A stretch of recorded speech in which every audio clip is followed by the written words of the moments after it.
in the wind-swept settlement of Briar Creek, where the land was as unforgiving as the men who staked their fortunes on it.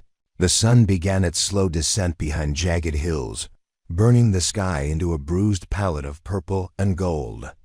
Amid the swirl of dust and the scent of dry grass, an auction was taking place that would bind two souls together, souls already cracked by loss and secrets, too heavy for one heart to bear. Leora Sinclair stood on the rough plank stage, one trembling hand resting on the swell of her belly hidden beneath layers of a faded calico dress. Her green eyes, dulled by exhaustion but bright with something stubborn and alive, flitted over the crowd of ranchers, miners, drifters, men who spat into the dust and eyed her with a hunger that had nothing to do with the child she carried. She wanted to run, but where? The stage was just 6 boards nailed together, but it may as well have been gallows. She tried not to think of the wire-thin man who barked out the bids in a voice slick as snake oil. She tried not to look at the gloved hands exchanging dirty bills, the way some men grinned at each other, like she was a piece of stock well fed enough to last the winter, pliant enough to do their will. She focused instead on the wind tugging strands of her hair from its tight braid, whispering around her like a promise. It could all be different if she just kept standing. And then he arrived. Levi Calder cut through the crowd like a blade, every eye drifting toward him the way flames bend toward a draft.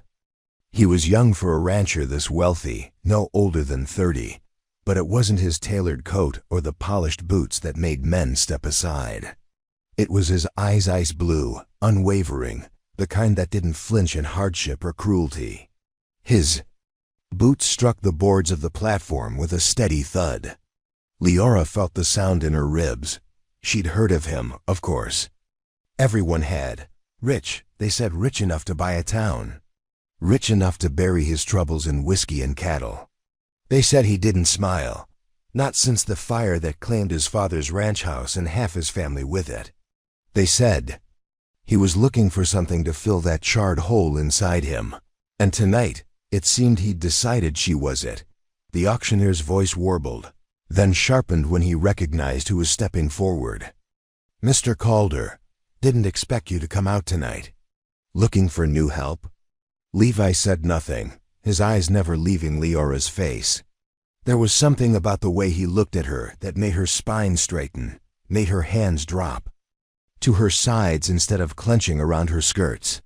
He didn't see a broodmare or a warm body for his bed. He saw something else. She wasn't sure she wanted to know what. The bidding restarted, but the moment he opened his mouth, every other voice fell silent. 200, he said, his tone as dry as the earth at his boots. $200. Enough to buy 3 good horses and a team of oxen. Enough to send every other man in the crowd backward, muttering curses and half-hearted insults they'd never dare say to his face. The auctioneer sputtered. 200? Going once, going. 300, a voice snarled from the back. A big man in a battered hat stepped forward, his mouth twisted with something sour. "She's carrying my blood. You think you can buy what's mine, Calder?" Leora's throat closed. She knew that voice. Billy Harlan, meaner than a rattler, lazier than a dog in the sun, and the reason she was up there tonight. The reason she'd run until her feet bled. She wrapped her hand protectively around her stomach, as if she could hide the child from him now. Levi's gaze flicked to Billy, then back to her.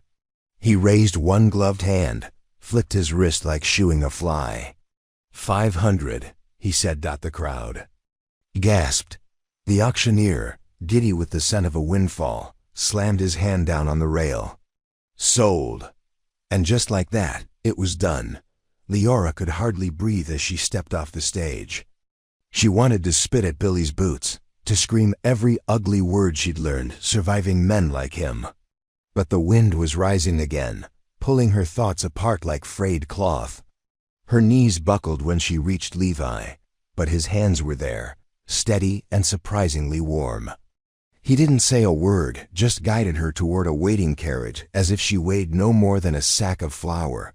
Inside, The silence was thicker than the velvet cushions. She could feel him watching her, feel the heat of his anger, not at her, but at everything that had brought her to that stage. Finally, she found her voice. "Why?" she whispered, her hand pressed against her child, the only part of herself she still trusted. "Why by me?" He leaned forward, elbows braced on his knees, his voice a low rumble in the darkness. "Because you needed saving," he said. "And maybe," his eyes flicked to her belly, "maybe I did too." Outside, Briar Creek faded into the dark. Ahead of them lay miles of open prairie, rumors waiting to be born, and a bargain sealed by desperation and the chance, just the smallest chance, that two broken people could make something whole again. Before we jump back in, tell us where you're from. If this story moves you, please subscribe. Tomorrow, I have a special story for you. The wheels of the carriage creaked under the weight of questions Leora was too tired to ask. She sat pressed into the corner of the bench, her hands folded around her middle as if she could build a fortress with her fingers alone. The road out of Briar Creek rattled her bones, each jolt driving home the truth. There was no going back. Levi sat opposite her, his wide shoulders blocking out half the lantern light that swung gently from the carriage ceiling. He hadn't spoken since he helped her up into the cabin, and for that she was grateful. Words felt brittle in her mouth. All she had left were her thoughts, and the storm of them made her stomach twist more than the rocking of the wheels ever could. Outside, the prairie stretched endlessly. It was nothing but a dark sea now, broken only by the occasional coyote cry or the shape of distant hills. But Leora could feel its hunger, the way the wind prowled at the seams of the windows.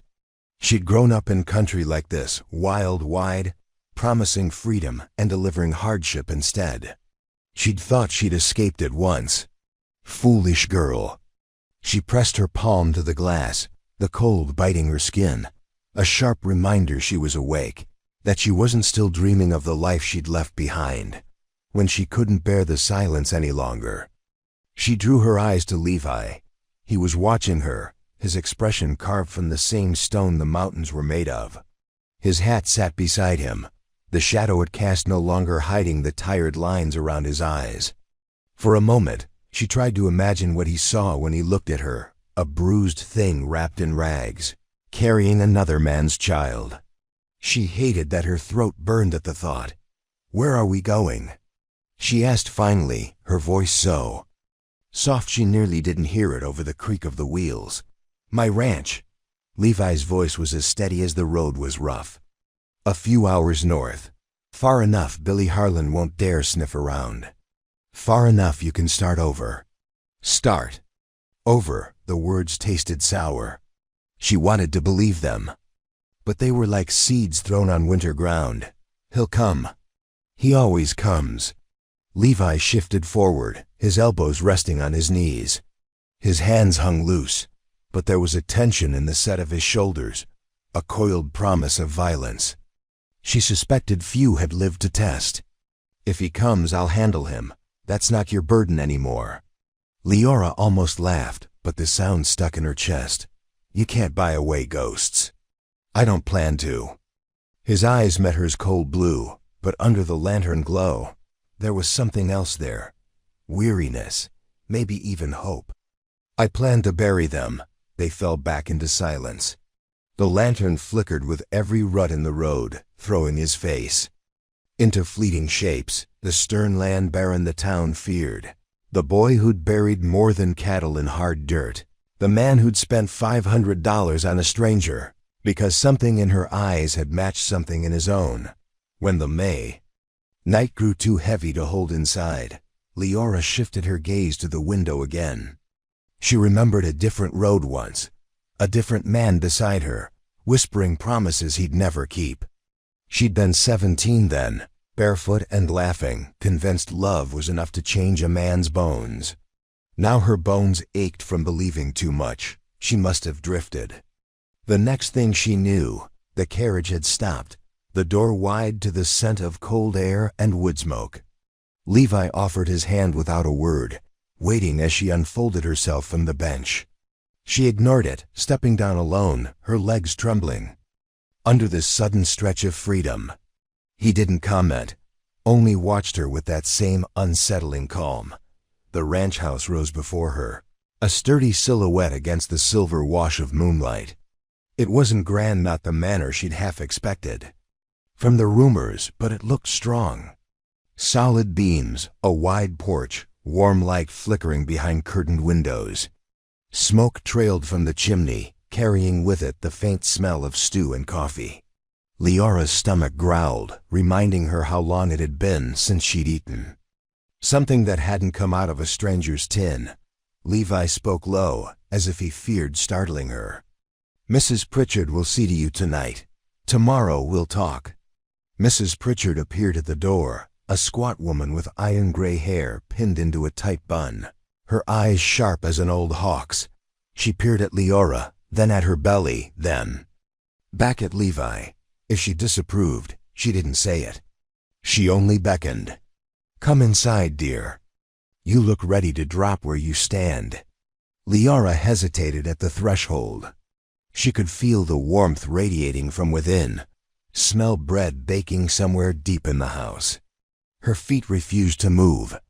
This felt too much like a kindness she didn't deserve. Levi's voice came behind her, softer than before. "It's yours now, Leora, all of it. Rest." She crossed the threshold. The warmth hit her like a blow, softening the brittle edges she'd held so long they felt like part of her. Ribs. She didn't see Levi turn away, didn't see the way his shoulders dropped as he moved toward the barn instead of following her inside. She only felt Mrs. Pritchard's hand on her arm, guiding her down a narrow hall to a small room smelling of lavender and lye soap. The door shut behind her, leaving Leora alone for the first time in days. A fire crackled in a small stone hearth. A simple bed waited, blankets turned down. There was even a basin of warm water and a fresh shift laid across the footboard. Such small mercies, but they undid her more than any cruelty could have. She sat heavily on the edge of the bed, her fingers trembling as they brushed her stomach. "We're here," she whispered, though she didn't know if it was a promise or a prayer. Sleep pulled at her like a tide. She let it drag her under. Dream came as it always did, Billy's laughter echoing across the dark prairie, the snap of fists meeting her skin, the cold terror when she realized she was alone with no one left to call family. In the dream, she ran. She always ran. But the prairie never ended. When she woke, gray dawn seeped through the window. The blanket was twisted around her legs, damp with sweat. She sat up too quickly, a sharp pain slicing across her lower back. She breathed through it, hand on her belly, whispering to the child she'd made all her promises to. "Not much longer," she told the small, unformed life inside her. "Not much longer till it's just us." A knock came at the door.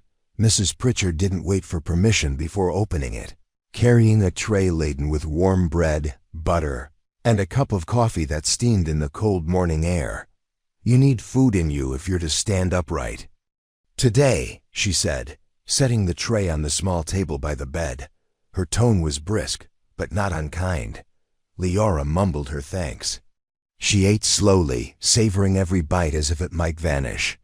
She could feel the woman's eyes on her, weighing and measuring. After a moment, Mrs. Pritchard spoke. "You think you're the first he's brought home like this?" Leora's fork paused halfway to her mouth. "Like what?" "Lost, scared." Mrs. Pritchard crossed her arms over her chest, the creak of her bones louder than the floorboards. "He's got a soft spot for broken things. Won't admit it. But I've known that boy since he was knee-high to a milk stool. Lost his mother when he was 15, his brothers in the fire. Lost more than most men have to lose before they turn 30. He tries to fix it with land, with cattle. Never works. Maybe you'll be different." The words pressed on Leora like a stone. She wanted to snap that she wasn't broken, that she didn't need fixing. But the truth hung in the space between them, heavy as wet rope. She swallowed it with her last bite of bread. "I'm not asking for anything," she said. "Not his pity, not his money," Mrs. Pritchard snorted. "A good thing, too. He's got plenty of both, but neither'll do you any good if you can't find a way to want more than just surviving." She didn't wait for Leora's reply. The door clicked shut, leaving the young woman with her thoughts and the flickering fire. Outside the window, the prairie shimmered under a fresh coat of frost. She wondered what it would look like in spring. If she'd still be here to see it. When she heard the knock again, it was Levi's voice that answered her unspoken question. "You decent?" She drew the shawl tight around her shoulders. "Come in." He filled the doorway, all broad lines and quiet strength. In the morning light, he looked older somehow, the stubble on his jaw catching the sun. He stayed by the threshold, hands tucked into his belt as if to prove he meant no harm. "You sleep?" he asked. "Some. Good." He shifted as if searching for words he rarely used. "I know you don't owe me trust, but I want you to. Know something. I didn't bring you here because I wanted to own you." Leora's chin lifted, defiant despite the tremor in her fingers. "Then why?" He stepped closer, dropping his eyes to her rounded belly, then back to her face. "Because you were standing on that stage like you were already dead inside. I know that look. I've worn it myself." The wind moaned against the window, rattling. "The pains." Leora's breath caught in her throat. "And what do you expect of me now?" "Nothing." His voice cracked then, so faint she almost missed it. "Just don't run, not yet. Give this place a chance to be more than what you're running from." She wanted to argue, to spit at the word chance like it was an insult. But the words wouldn't come, not with the way he looked at her, like he was trying to will her back to life.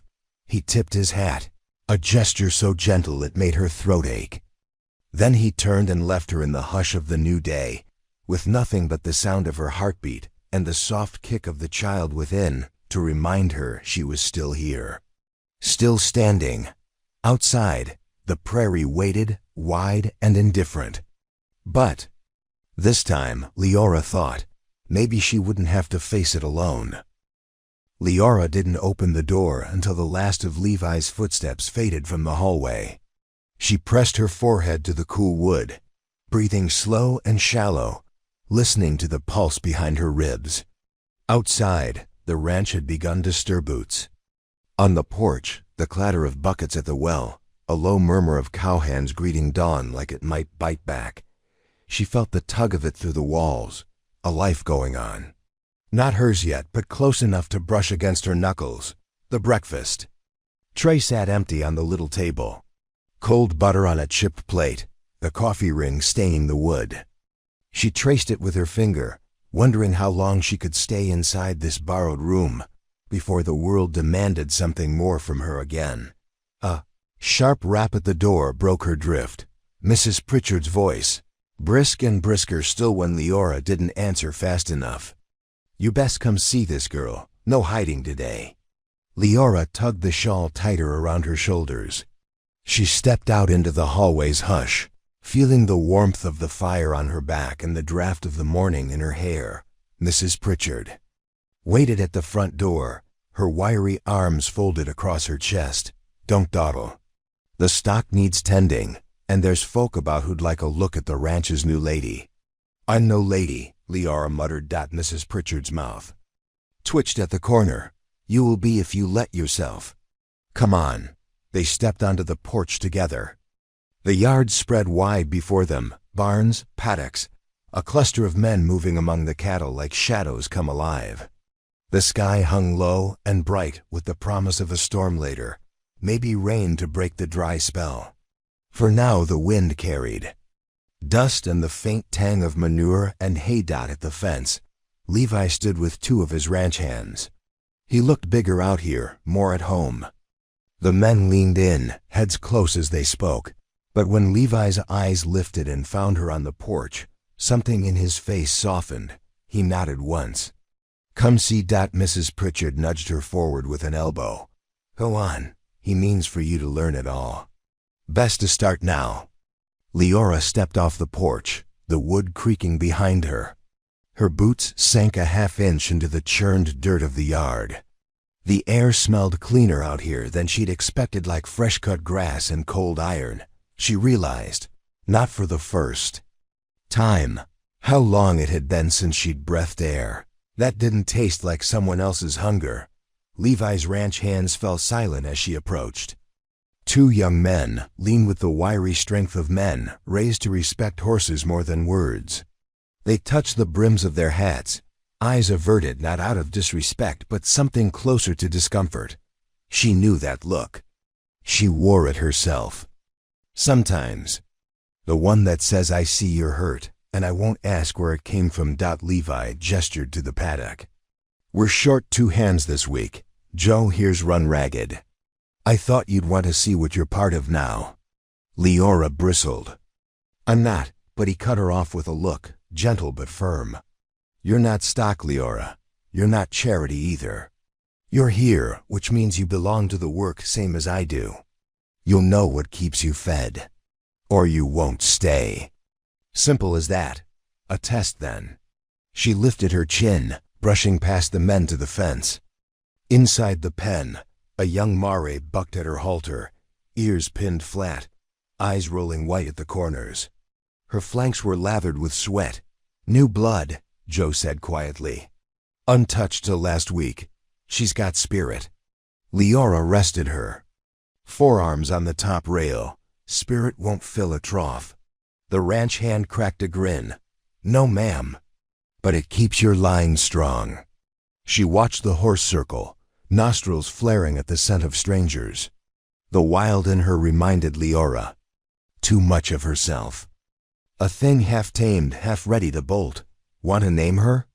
Levi asked. His voice was close enough, she felt it at her shoulder. Leora didn't answer at first. She turned the question over on her tongue like a pebble, rough-edged and oddly precious. To name a thing was to claim it, to promise you'd see it through when it turned stubborn or mean. Finally, she spoke. "Call her Mercy, for what none of us get enough of." Levi's eyes flickered. Approval, maybe surprise. "Mercy it is." They stood that way a while, the 4 of them silent as the sun climbed. Around them, the ranch hummed chickens scratching. Near the cookhouse, the wind clattering a loose shutter, men calling out across the yard. It was all so normal, it made Leora's chest hurt. Normal was a memory she hadn't trusted for years. When the men drifted back to their work, Levi stayed by her side. "Billy Harlan won't come here," he said, as if he could read her mind. "Not without bleeding for it." She should have thanked him. She didn't. Gratitude tasted too much like debt. Instead, she turned from the fence. "And if he does?" Levi's jaw tightened, but his eyes never wavered. "Then I bury him beside every other mistake I've had to live with." It was too blunt to be comforting, but it settled something low in her belly, a knot she'd held so long she'd forgotten it could loosen. She watched him walk away, broad back folding into the barn's shadows. The horse snorted once, stamping a hoof in the dust. Mercy. Leora let the name root itself in her chest like a seed. Something new. Something that might grow. The days that followed fell into a shape that startled her, a rhythm. Wake before dawn, eat the bread and porridge Mrs. Pritchard laid out, pull on boots too big for her feet, and watch the yard wake with the sun. She wasn't given chores. Levi seemed unwilling to press her too hard too fast, but she watched, asked questions. She learned the men's names: Joe, whose laugh barked louder than a dog's; Matt, who sang to the cattle when he thought no one could hear. She learned that a ranch ran on more than muscle. It ran on trust, and the stories men carried between them like fire passed from torch to torch. At night, she lay awake in the little room, listening to the timbers creak, to Mrs. Pritchard's snores down the hall, to her child's restless fluttering inside her belly. She wondered if she'd stay long enough to see the child's first steps on this hard ground. If she'd ever feel brave enough to call this place hers. One afternoon, She found herself standing in the doorway of the barn, drawn by the sound of Levi's voice. He stood by a stall, stroking the nose of a gelding gone lame. He spoke to the horse like it understood every word, low, steady, unafraid of being heard. Leora leaned against the frame, half hidden in shadow, her heart beat strange in her throat. She could see him now not as the man who'd bought her freedom, but as a man who needed saving too, maybe more than she did. The thought should have frightened her. Instead, it left her breathless with something sharp and bright. "Are you going? To stand there all day?" Levi didn't look up, but a ghost of a smile tugged at his mouth. She flushed, stepping inside. "You talk to all your animals like that, only the ones that listen." She let out a small laugh, her first in so long it startled them both. He looked at her then, really looked, and something unspoken passed between them like a match struck in the dark. He didn't touch her. He didn't have to. The quiet was enough. Outside, the wind lifted dust off the yard in little whirls that danced and vanished. The promise of a storm carried on the horizon. Leora stood in the barn's hush, the smell of hay and old leather wrapping around her like a memory of simpler things. Maybe this was what mercy felt like, not a grand gesture, but small moments stitched together with a hope you were too tired to name. She touched her stomach, felt the child turn under her palm. Not alone, she thought. Not anymore. The wind came up at dusk, rattling the shutters and sighing through the tall grass that circled Levi's ranch like a wild, untamed moat. Leora stood at the window of her small room, watching it bend and shiver under the weight of the gathering storm. She pressed her fingertips to the cold glass, the ache in her back a steady reminder of the life growing inside her. She should have been afraid. A month ago, the thought of Billy Harlan riding up that long dirt road would have kept her awake for nights on end. Now, though, her fear had become something quieter, a watchful thing tucked in the corner of her chest, waiting for a reason to rouse. It wasn't just Levi's promise to bury any man foolish enough to test him. It was the way the ranch held itself together, even on the edge of nowhere. The way men tipped their hats to her now instead of looking through her. The way Mrs. Pritchard laid out bread and broth and always made sure Leora had enough for two. Some nights she lay awake and wondered when the other shoe would drop. When she would wake to find the ranch empty, the fences burned, the prairie stretching out in all directions like an ocean meant to swallow her whole. But every morning the world came back. The roosters crowed. The cattle bawled for hay. Levi's boots scraped the porch as he set off to walk the fences before first light. She wondered if that was what hope really was. Not some grand sunrise, but the simple fact that the sun kept rising at all. It was late when she heard the quiet knock. She turned, startled by how deep the night had grown. She tugged her shawl tighter around her shoulders, feet bare against the cold plank floor. "Leora?" Levi's voice. He didn't wait for her answer before pushing the door open, just wide enough to lean his shoulder against the frame. His hat was gone, his hair mussed from the wind, a line of sweat and dirt across his brow. She took in the small details. The way his hands curled loosely at his sides, the faint tremble of exhaustion in his posture. She wondered how much of himself he buried in this ranch, how many storms he'd weathered to keep the lights burning. "What is it?" she asked, softer than she meant to. He didn't smile. Levi Calder was a man who saved his smiles for horses and half-grown calves that needed coaxing into a stall. But his eyes softened as they found hers. "Need you to come out to the barn." A chill danced up her spine. "Is it Mercy?" He shook his head. "Another mare. Foaling early. Joe's got his hands full with the herd, I figured." He cleared his throat, awkward in a way that made her chest tighten. "Figured you might know more than me." She wanted to laugh. The last time she'd helped birth a foal, she'd been no more than 14, knee-deep in mud and prayers that the old roan would push through. But she nodded, gathering her skirts with one hand as she slipped past him into the hall. The night swallowed them both as they crossed the yard, the wind tugging at her braid, the smell of hay and wet earth strong enough to choke on. The barn.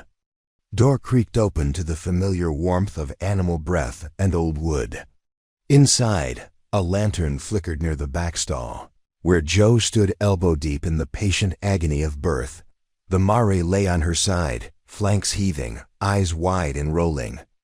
Leora knelt at her head, murmuring nonsense words she hadn't spoken in years.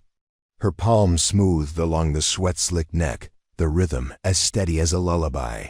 Levi crouched beside her. "She's been at it a while. Joe says the foal's turned." She nodded, half listening. Her mind sank into the work. The barn walls faded, replaced by the thrum of the mare's heartbeat, the shudder of effort that rippled through her body. Birth was a wild thing, no mercy for the weak, no time for fear. Leora whispered old prayers into the mare's ear, words her mother had once said to her in the dark of a dirt-floor cabin. After an hour that felt like a lifetime, the foal came slick and small and stubbornly alive. Leora sat back on her heels, breathless, as Joe cut the cord and eased the mare's head around to nuzzle her new baby. The stall filled with the sound of wet snuffling, of life deciding it would cling to this world after all. Levi let out a breath. That might have been a laugh. He pushed a hand through his hair, leaving a streak of straw behind. "You've got a touch," he said. Leora shrugged, wiping her palms on her skirts. "Some things come back when they need to." They stood together, watching the foal stagger onto spindly legs. The wind rattled the barn boards, but inside it was warm and close, the air thick with the smell of hay and fresh life. Levi's shoulder brushed hers. "Billy's not coming." The words dropped like stones into the straw between them. She didn't. Ask how he knew. She'd seen the letters Levi burned in the stove, the men he paid to ride down the mountain trails to sniff out rumors like wolves. She knew what he'd done and what it had cost him to keep it quiet. "Still," she whispered, "how can you be so sure?" He didn't answer right away. He just reached out, his hand hovering near her shoulder, not quite touching. "Because he'd have to come through me, and he won't do that." His eyes flicked to her belly. "He's got no claim on what's mine now," she flinched. "Yours?" Levi's mouth tightened. "This ranch, this place. You and that child. I bought you to give you freedom, not chains. But you're here now, Leora, whether you run tomorrow or 10. Years from now, that child's got a name waiting." His voice cracked then, just a splinter in the calm. She thought of how he must have sounded as a boy too young to bury his mother, his brothers, the house that once stood where this barn now did. She thought of the fire he'd spoken of only once, his eyes gone distant, his voice as empty as a grave dot. She reached out before she could think better of it, her hand resting on his wrist. "I don't want to run." It was the first true thing she'd said in weeks. His breath left him in a rush. The horses shifted in their stalls. The foal mewled, a sound too fragile to last long in this hard world. Outside, thunder cracked. Rain began to drum on the roof, steady and cleansing. They stood in it together, two people who'd known the worst a storm could bring, daring to believe it might wash something clean instead. When she looked at him again, his eyes were the same cold blue, but something softer flickered there. Something that might grow if she let it. She squeezed his wrist once, then let go, turning back to the mare and her newborn. The smell of wet hay and warm breath wrapped around her like a promise. She didn't say it, but she thought it, fierce and clear as the rain pounding the earth. "I am not yours to own, but I am yours to stand beside." That it was a start. When they left the barn, dawn was breaking, pale gold threading through the ragged clouds. The storm had passed as quickly as it had come, leaving the yard washed clean, the smell of sagebrush and wet dust rising from the ground. Leora paused on the porch.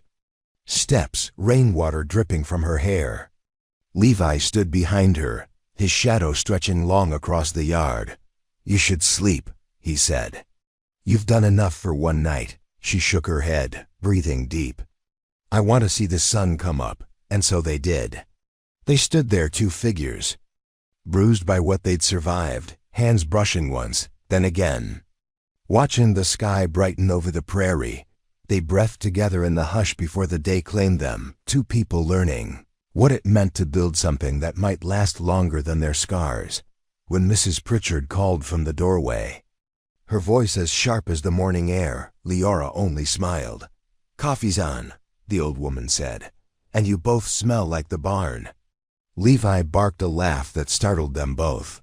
Leora didn't flinch. She felt the warmth bloom low in her chest. Small and stubborn as a sprout pushing up through stone. Maybe mercy wasn't just for horses. Maybe, she thought, it was for people like them too.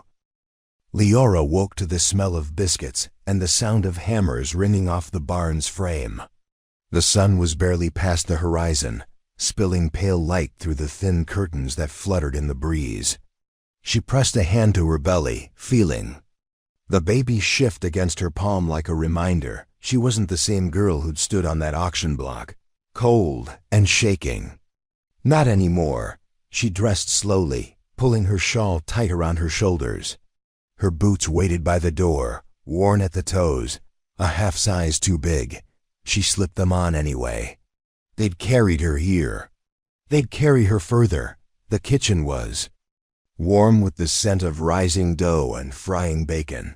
Mrs. Pritchard didn't look up from her battered skillet when Leora slipped in, but the old woman's mouth curved just enough to betray her relief. "Morning, girl. Eat before you fall over. I'm not hungry." Mrs. Pritchard snorted, shoving a plate at her. "You're always hungry. You just forget until your knees buckle. Sit." Leora obeyed, letting the warmth of the food seep through her hands.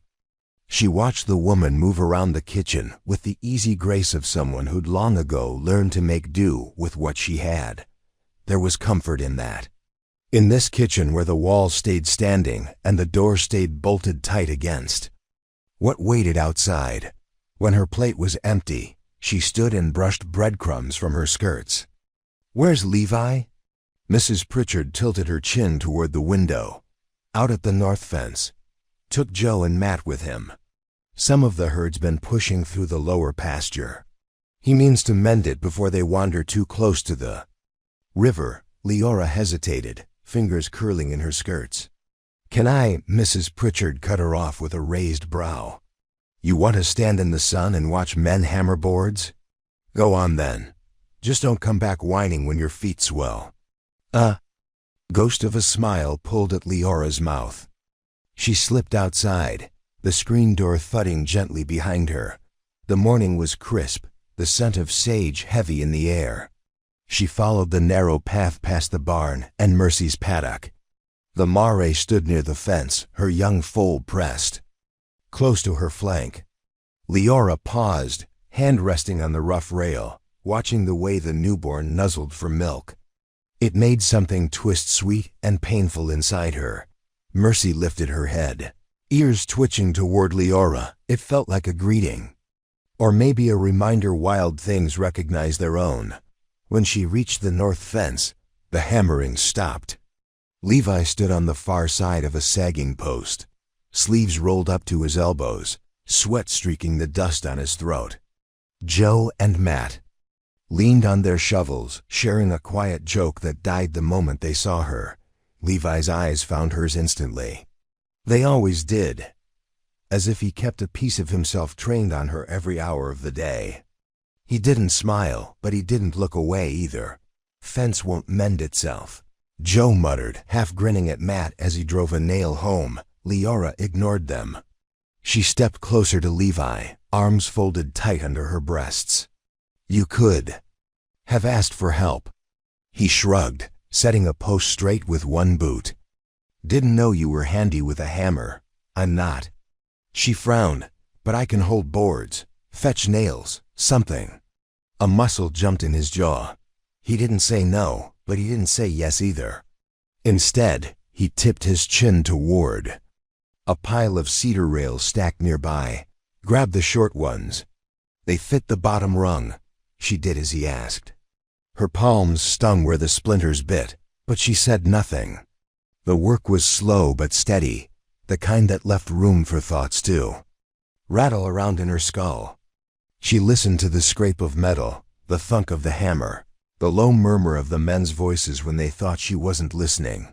She caught snatches about the river running higher than usual, about the neighbor's bull that kept slipping the fence, about how they'd heard whispers Billy Harlan had been seen near the old mining trail. She kept her face blank, eyes on the boards. The truth lodged under her ribs like a thorn. When the last nail was sunk, Levi straightened and studied the line of fresh posts. He gave Joe and Matt a nod. Take the horses to the creek. Give them a rest.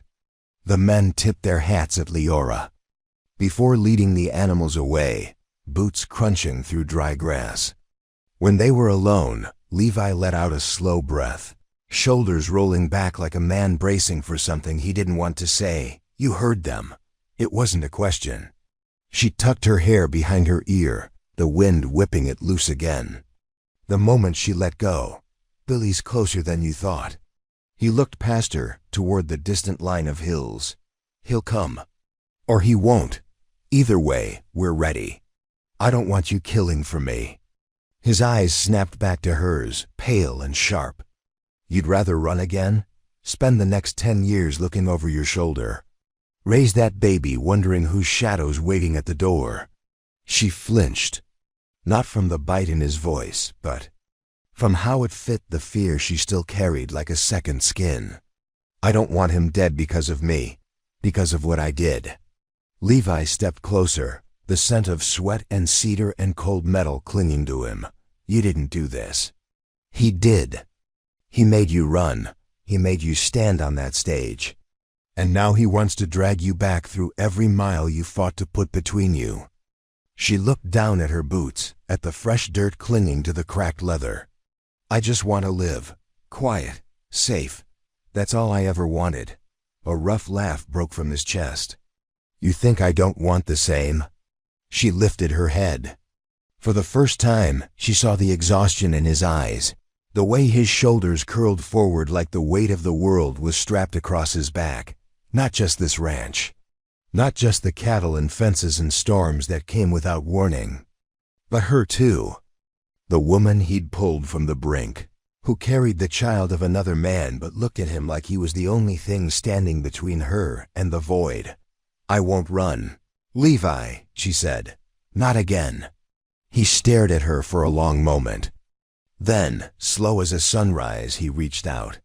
His calloused palm cupped her cheek, his thumb brushing the line of her jaw. It wasn't the touch of a man claiming something.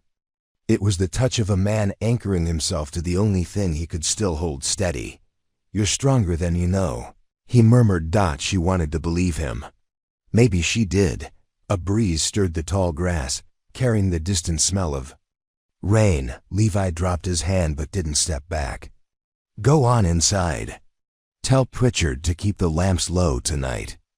Joe and Matt'll take turns riding the perimeter. If Billy shows, we'll see him coming. Leora hesitated, eyes searching his. And you, I'll be here.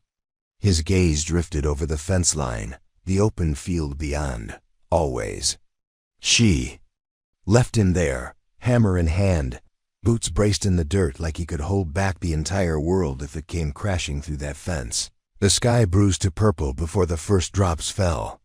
Leora sat by the window, watching the yard fade into a blur of rain and shadow. Mrs. Pritchard lit a single lamp, its warm glow pooling on the kitchen table. The old woman didn't ask questions. She never did. She just set a steaming mug of broth in front of Leora and sat across from her.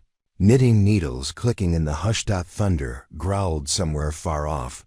Leora traced the rim of her cup with one finger, the warmth soaking into her bones. Did you ever? She started, then stopped. Mrs. Pritchard's needles paused mid-loop. Ever what, child? Did you ever want to run? A small smile tugged at the corner of the woman's mouth.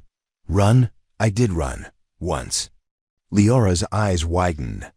It was hard to imagine Mrs. Pritchard young, light on her feet, hair unbound. Ran from a man who thought I was his to break, she continued. Ran until my shoes fell apart, then ran barefoot until I found a place that felt strong enough to stand in. And did it work? Mrs. Pritchard's needles resumed their soft clicking. Running don't fix a thing, girl, but standing does. And you've been standing since the day you got here. You just don't see it yet. The wind howled around the corners of the house. Leora closed her eyes and pictured Levi out there, boots in the mud, eyes on the fence line. He was standing, in her mind. She pictured the baby she'd yet to hold. A soft bundle cradled against her chest in this same kitchen. The smell of biscuits and wood smoke clinging to the walls. A life, quiet, safe, not just hers, but theirs. Outside. The rain fell harder, washing the dust from the yard, soaking the fences she'd helped mend. Thunder cracked and rolled, but the house held steady around her. Boards creaking in the wind but refusing to give. Leora set her empty mug down and laid a hand over the swell of her belly. "We're not running," she whispered. "Not ever again." The storm passed before dawn, leaving the ranch wrapped in a hush so deep it felt like the world was holding its breath. Leora sat on the edge of her bed, boots half-laced, listening to the patter of rainwater dripping from the eaves. Her belly felt heavy this morning, low and solid, a quiet reminder that time was running its course. Whether she was ready or not, she pushed herself up, one hand braced on the small of her back, and crossed to the window. The yard glistened silver under the rising sun. Puddles pooled in wagon ruts. The barn roof steamed as warmth returned to the world. Somewhere near the paddock, Mercy and her foal stood side by side, noses buried in fresh hay, their coats slick. With the night's wash, she thought of Billy Harlan then, as she always did when the world felt too calm. She pictured him like a wolf pacing the edges of her thoughts, just out of sight, but close enough to smell the fear if she let it loose. But instead of dread, what stirred in her chest now was something harder, less brittle than fear. More dangerous. Resolve. She found Mrs. Pritchard in the kitchen, sleeves rolled high, flour dusting her apron. The smell of bread and coffee warmed the air, wrapping Leora in a comfort she hadn't trusted when she first came. Now she found herself leaning into it without thought. "You're up early," Mrs. Pritchard said, not looking up from the dough. She shaped with blunt, practiced hands. "Couldn't sleep." The old woman huffed, shaping another roll. "Storms do that. They shake loose what you think you've buried." Leora sank onto the bench by the hearth. She watched the flames flicker, felt the baby shift again, a small, insistent reminder that soon nothing would be buried anymore.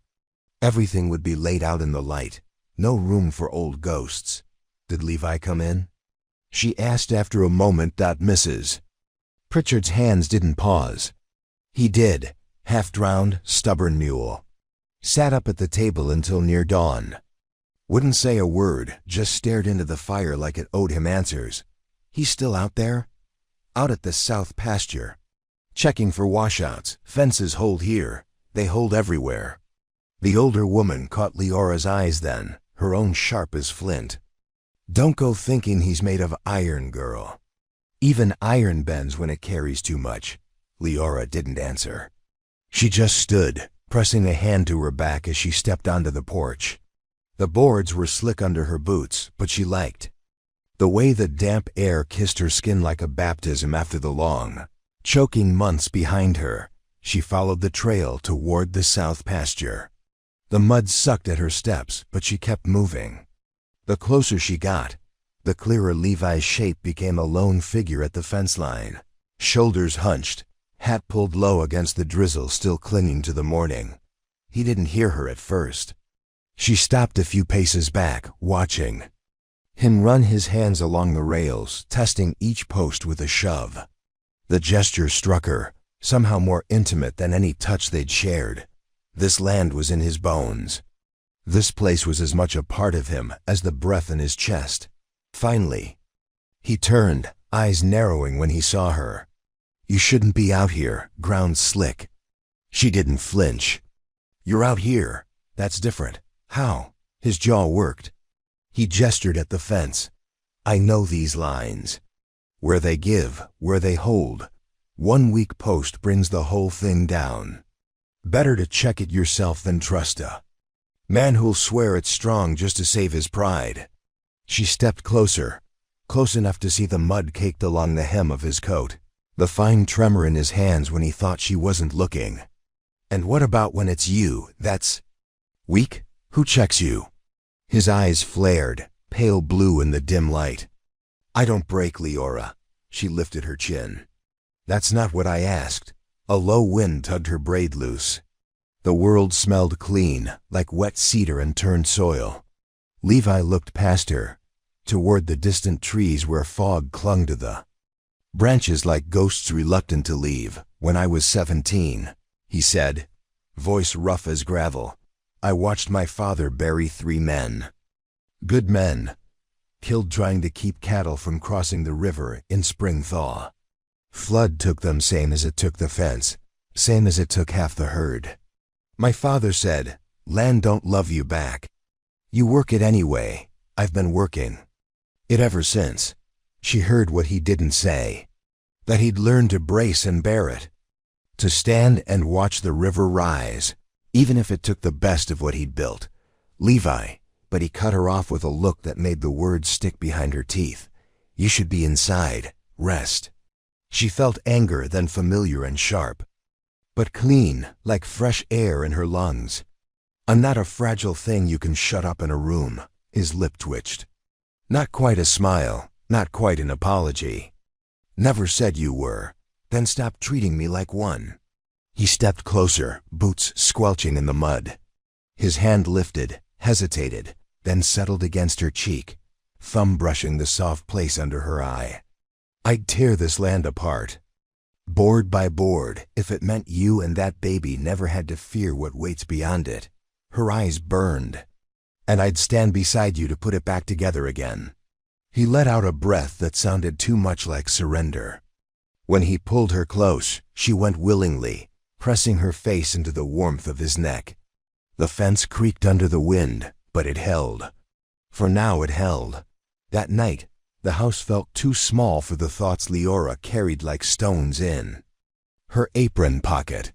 She sat by the hearth while Mrs. Pritchard dozed in her chair, knitting needles stilled in her lap. Levi hadn't come in yet, out walking the fence line again, no doubt, boots sinking deep in the night-soaked ground. Leora rested her hands on her belly, feeling the child shift. "We're going to be born here," she whispered to the fire. "Not just you, me too." The door creaked open then. Levi stepped in, hat dripping rain onto the floorboards. He froze when he saw her awake, but she just lifted her chin, daring him to send her off to bed again like she was a child. Instead, he sank onto the hearth beside her, boots spread wide, hands dangling between his knees. For a moment they sat, like that two silhouettes framed by the dance of flames, the storm settling its bones in the rafters overhead. "Fence lines are clear," he murmured, eyes fixed on the fire. She nudged him with her knee. "Good, means you'll sleep tonight." His mouth twitched. "You calling me stubborn?" "If the boot fits." He snorted, the sound pulling a reluctant laugh from her throat. It broke something open between them, something that had been tight as a drum since the first moment he laid his money down and called her his. Not ownership, not pity, just the truth that they were two people who'd lost too much to let go now. Dat. She shifted, her shoulder pressing into his. "When it happens, when he comes, I don't want you to go out there alone." He looked at her then, and for the first time in weeks, she saw fear naked on his face. Not fear of the fight, fear of what losing it would mean. "I can't promise you that," he said hoarsely. "You can," she shot back, voice firm as iron. "You stand with me. I stand with you. That's how this works." He stared at her, as if seeing her for the First time, not as the girl on the stage, not as the ghost of another man's mistake, but as a woman forged by every mile she'd walked alone. His hand found hers on her belly, fingers threading together like fence wire.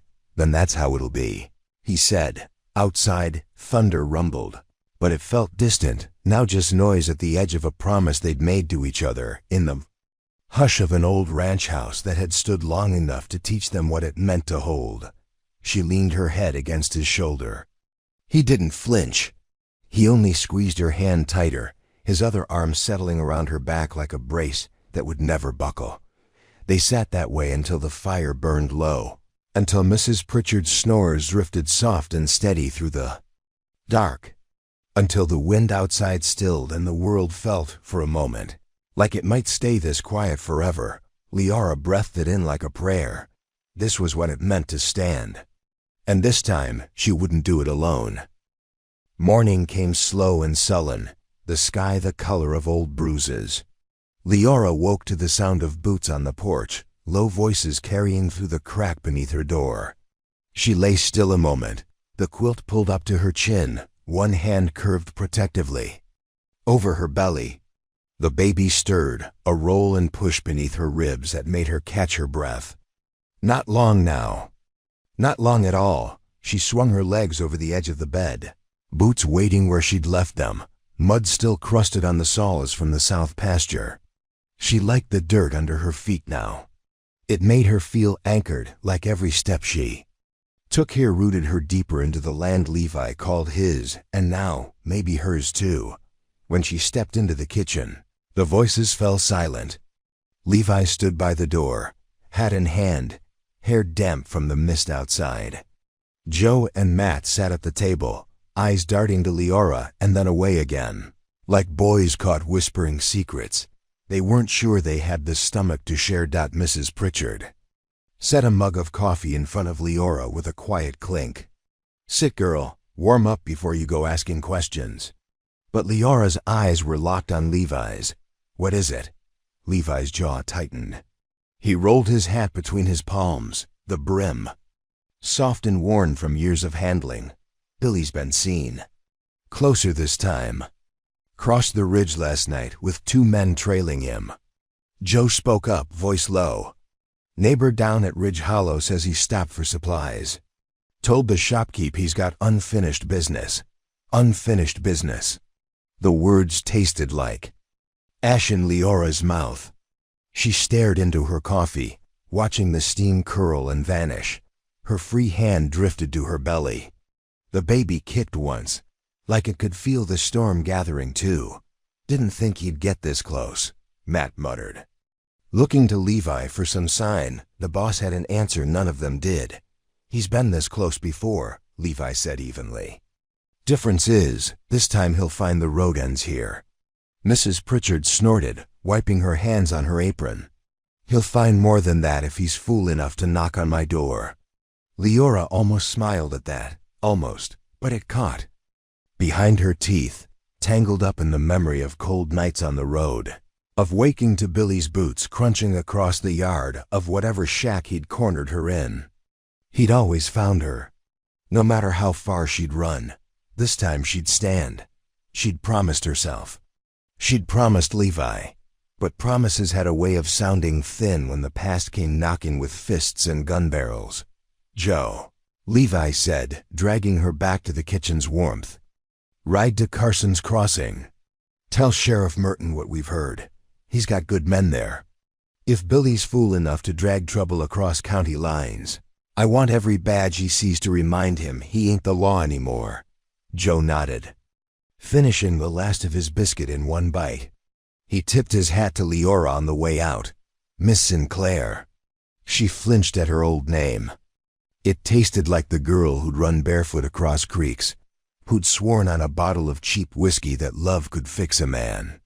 The girl who'd learned different the first time Billy's hand came down across her cheek. "Matt, check the lower pasture," Levi went on.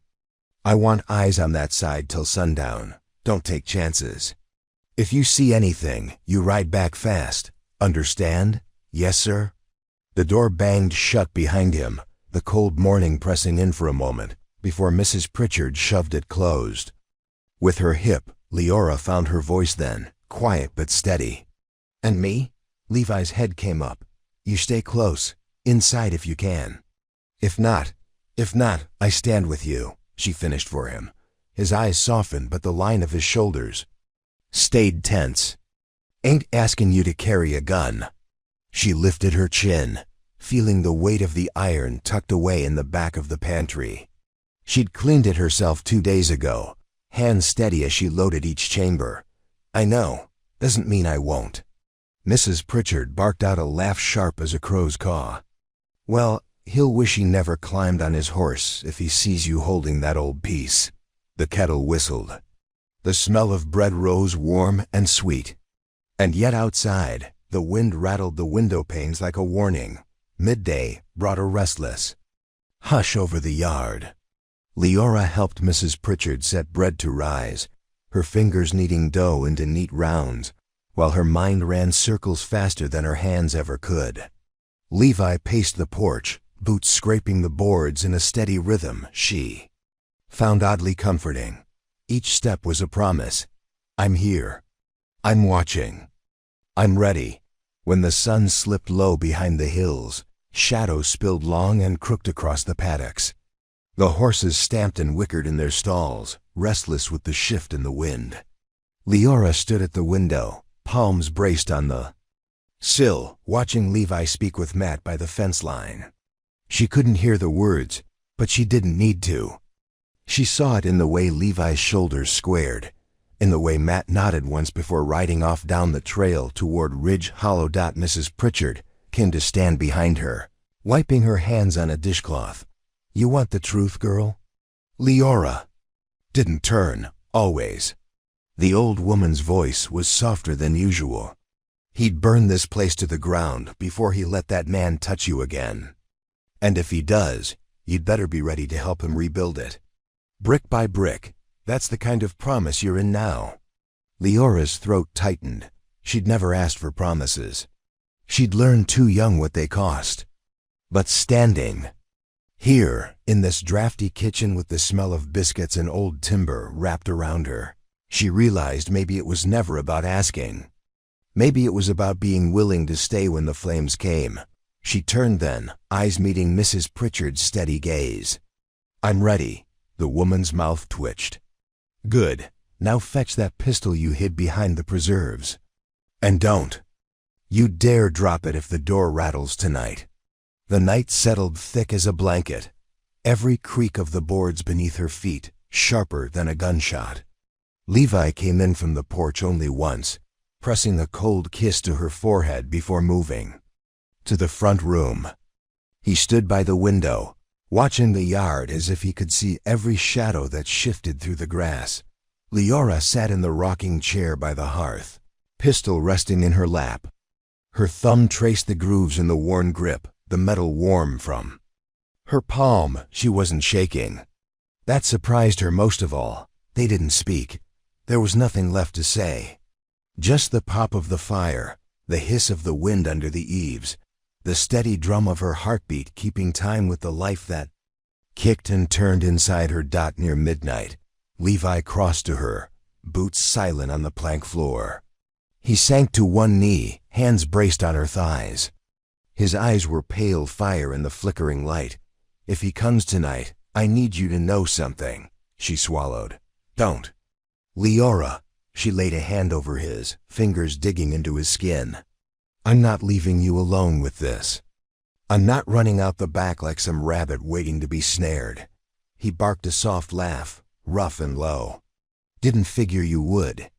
She leaned down, pressing her forehead to his.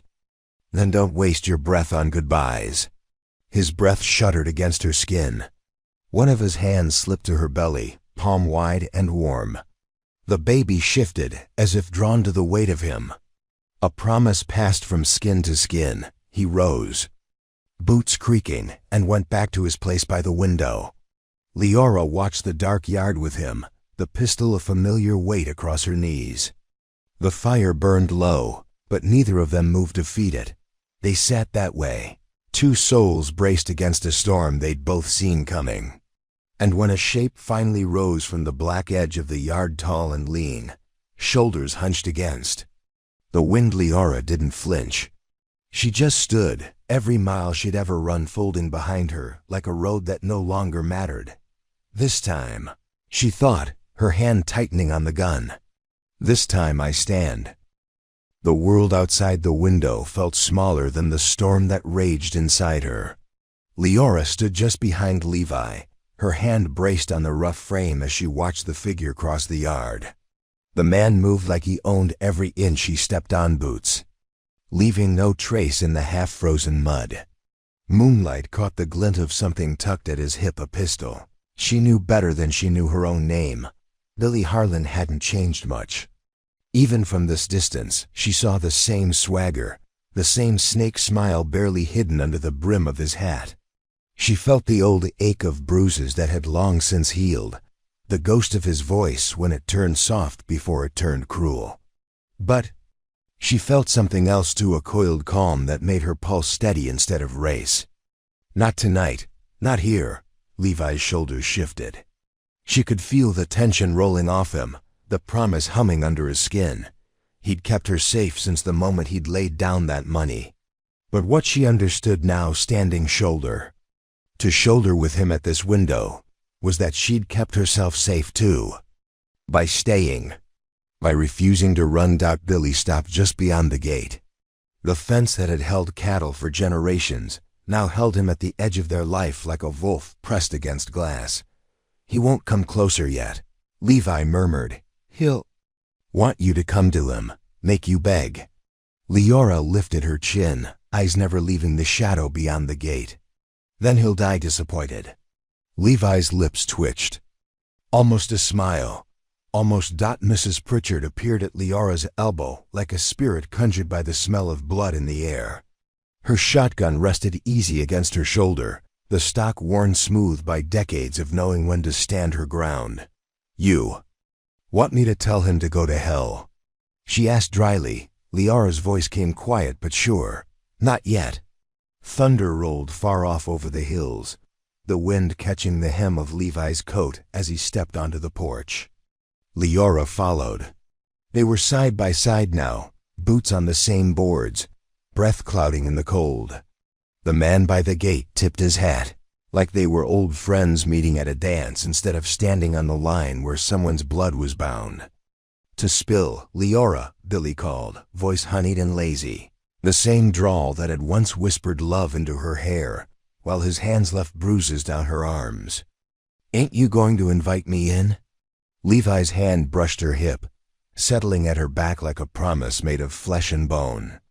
Leora stepped forward just enough that her boots creaked against the boards. You're not welcome here, Billy. He laughed. Not loud, just a rasp of breath that made her skin crawl. That so? Seems to me you're forgetting who you belong to. The child inside her kicked once, sharp enough to make her jaw clench. She laid her palm over the swell of her belly. I don't belong to you, never did. Billy's eyes flicked to Levi, a sneer twisting his mouth. And this? This is the prize you sold yourself to. A washed-up rancher with more fence than cattle? Levi didn't move. Didn't speak. But the boards under his boots creaked with the way his weight shifted, ready to strike, to defend, to bury any man fool enough to cross this line. You come here for the child? Leora asked, voice clear as the wind rattling the eaves. Or just to prove you could? Billy's smile thinned. Man's got rights. Mrs. Pritchard let out a bark of a laugh from behind the door. Rights? Only right you got is to die tired, boy. Billy's eyes flicked past them to the windows, the shadows that moved behind the glass. Men she couldn't see, but knew were there. Joe, Matt, even old Walt with a rifle that hadn't fired straight in 10 years, but would still be aimed true tonight. Looks like you got the whole damn parish on your side. Billy drawled. All that fear, all that iron, just for me. No fear here, Levi said. His voice was soft but heavy enough to shake the frost off the porch rail. Only a promise. Billy's smile faltered. Just a flicker. But Leora saw it. She saw the way his hand twitched near his gun, how the wind rattled the empty space between the gate and the porch like it was daring him to close it. "You gonna run, girl?" Billy asked. "One last time?" Leora stepped forward, Levi's hand falling away as she crossed the threshold of the porch. She stopped at the top step, boots planted square on the boards. The cold cut through her shawl, but she didn't feel it, not with the heat in her chest, the iron in her spine. "No," she said, "not this time." The gun was in her hand before she knew she'd drawn it. The old piece Levi had shown her how to clean, how to load, how to hold steady when your heart wanted to crawl into your throat and choke you on your own breath. She kept it pointed at the dirt by Billy's boots. Not yet, but close enough he saw it for what it was. "Go home, Billy," she said. "While you still can." His eyes narrowed. "You threatening me, girl?" "No, I'm promising you. Same way you promised me all those nights. You said you'd never raise a hand to me again. Same way you promised you'd love me better tomorrow. I learned what your promises are worth." A flicker of something ugly crossed his face then. Not rage, not yet. Just the bruised pride of a man who'd never been told no and found the word. Didn't sting enough to stop him. Levi stepped up beside her, boots silent on the step. He didn't reach for his gun. Didn't have to. It was in the set of his shoulders. The way he stood slightly in front of her without blocking her view. A shield that knew better than to think it could stop her from pulling the trigger if it came to that. Billy spat into the dirt. "You think this ends with you two standing up there like the king and queen of some goddamn fairy tale? You think the law'll save you?" "No," Leora said. She lifted the gun, steady now, aimed just shy of his chest. "I'll save myself." For a heartbeat, it felt like the world went silent. The wind held its breath. The porch boards went still beneath. Her boots. Levi's hand hovered near his own holster, but didn't move. Billy laughed then. Sound so sharp and mean it made the hair on her neck stand up. He stepped forward, one boot crossing the gate line. Leora fired. The shot cracked the night wide. Open. Billy stumbled back, hat flying from his head as the bullet kicked up dirt at his feet. She'd missed on purpose. She wasn't sure she'd do the same if he took another step. "You think you're tough now, huh?" Billy's voice turned high and ragged. "You think you're something?" Levi's gun was out now, cold iron catching the lantern light. His voice was quieter than hers when he spoke. "You take another step, Harlan, and you'll find out just how much she's got left to lose." Billy looked at them, really looked. At the girl who'd once begged him to love her enough to stop hurting her. At the man who'd spent every day since teaching her how to build fences no one could cross without bleeding. At the house behind them, warm and bright, full of people who'd stand over their graves before they let him drag her back into the dark. He shifted his weight. Leora felt the choice ripple through him like a shiver. One last bluff. One last lunge.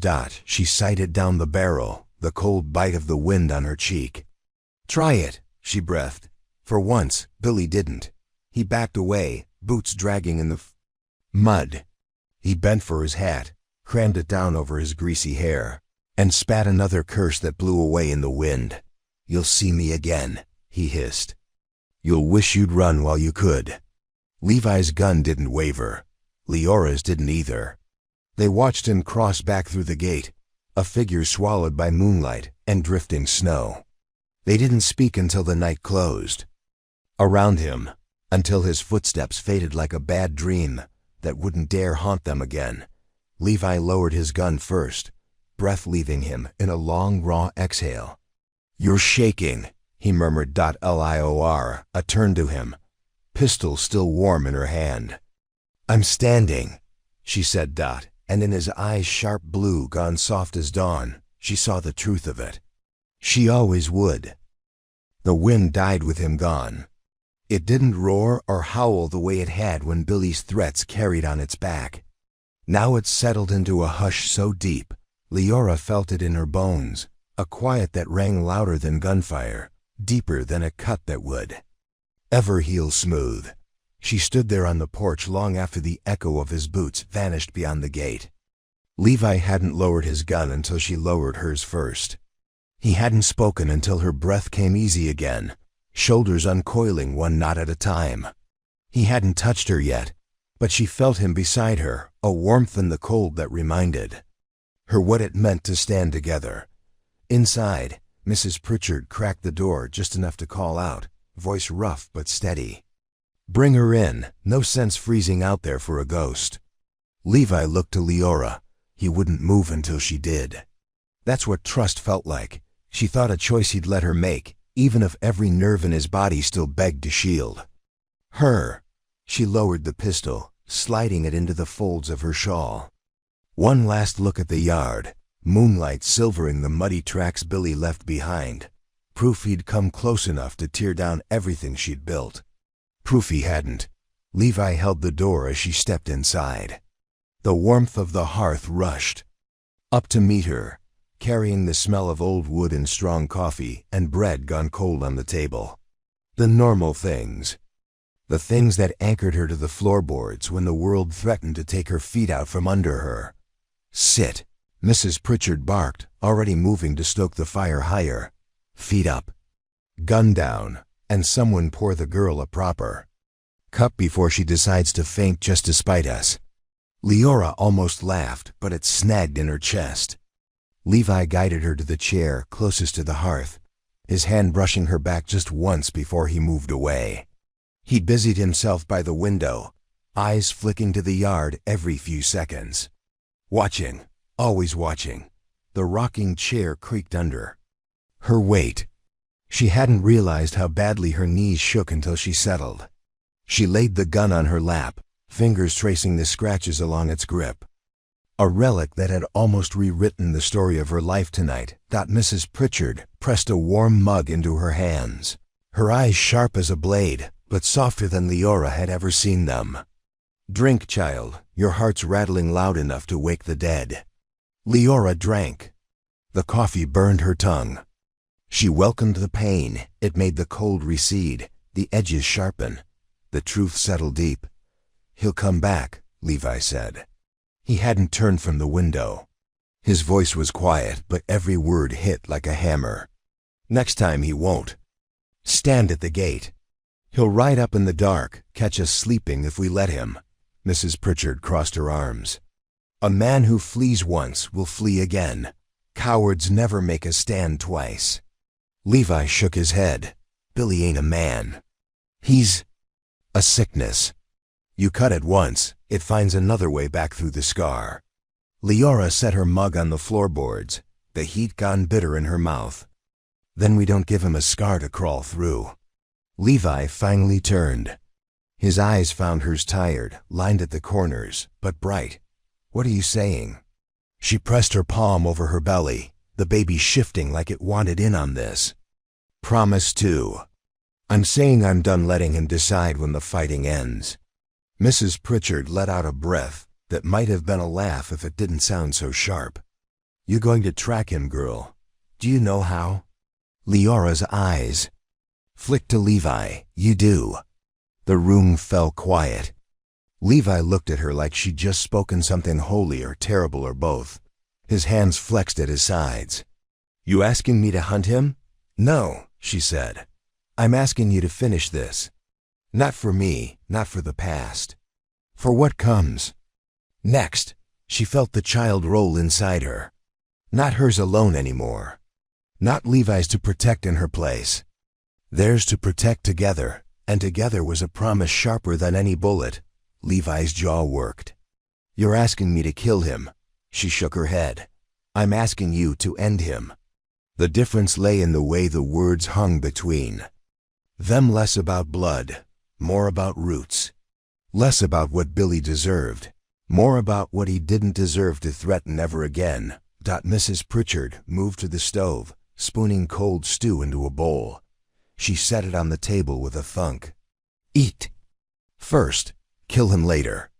The world won't mend itself on an empty belly." Leora almost smiled. She reached for Levi's hand instead. He didn't flinch when her fingers threaded through his. He just let out a breath that sounded like the beginning of something that might break them or save them. Maybe both. The next morning broke pale and clear. The sun found the mud tracks Billy left behind and turned them to hard ruts in the yard. Levi saddled his horse before the rooster crowed, boots crunching through frost, still clinging to the fence rails. Leora watched from the porch. The shawl Mrs. Pritchard had thrown over her shoulders smelled like bread and wood smoke, like every small mercy she'd been handed since the day she stumbled onto this land. It felt heavier today, though, like it carried the promise she'd spoken into Levi's palm the night before. When he swung into the saddle, he looked back at her. Just once. His eyes found hers the way they always did, like a question she was learning how to answer. "Don't wait up," he said. The words were rough, a joke that didn't land quite right. She stepped off the porch, boots sinking into the frozen mud. She closed the distance between them until she could lay a hand on his boot, her other hand pressed flat over the child growing under her ribs. "I'll wait," she said, "but not forever." Something in his face eased then, the edge softening. He leaned down, his forehead brushing hers for a heartbeat. Then he was gone, boots pressing his promise into the dirt all the way down the lane. The days that followed tasted like waiting. Leora spent them at the window, at the gate, in the yard, tracing Billy's old tracks until the wind wiped them clean. She moved through the house with her shoulders squared and her hand never far from the pistol Levi had left her. Not out of fear, but to remember she could. That she would. Mrs. Pritchard muttered under her breath each time she caught her standing at the window too long. A watched road never brings a rider home faster. But Leora only smiled, small and sharp. Don't need him faster. Just need him whole. At night, she lay awake in the bed they'd never quite learned how to share, her palm curved over the life inside her. Her mind drifting to the fences Levi mended every day he kept this land upright. Fences didn't just keep things out. They kept what mattered in. On the fifth night, she heard boots on the porch. Not the heavy stomp of a man come to break down her door, but the steady scrape of someone who knew this threshold like the back of his own scarred hand. Levi stepped in without a word. His hat dripped rain onto the boards. His coat carried the smell of smoke and cedar and the sharp copper of something gone final. Leora didn't ask what he'd done. She didn't need to. She just crossed to him, fingers pressing into the fabric. Over his ribs, feeling the heat of him alive under her palms. His voice cracked when he spoke. "It's done." She looked up into eyes that had seen too much, her thumb brushing a smear of dirt from his cheek. "And you?" He caught her hand, pressed it to his mouth. The answer hummed through his lips, into her bones. Still standing. So was she. So were they. Outside, the wind rattled the fence rails, but they held. For the first time in her life, so did she. The snow came early that year.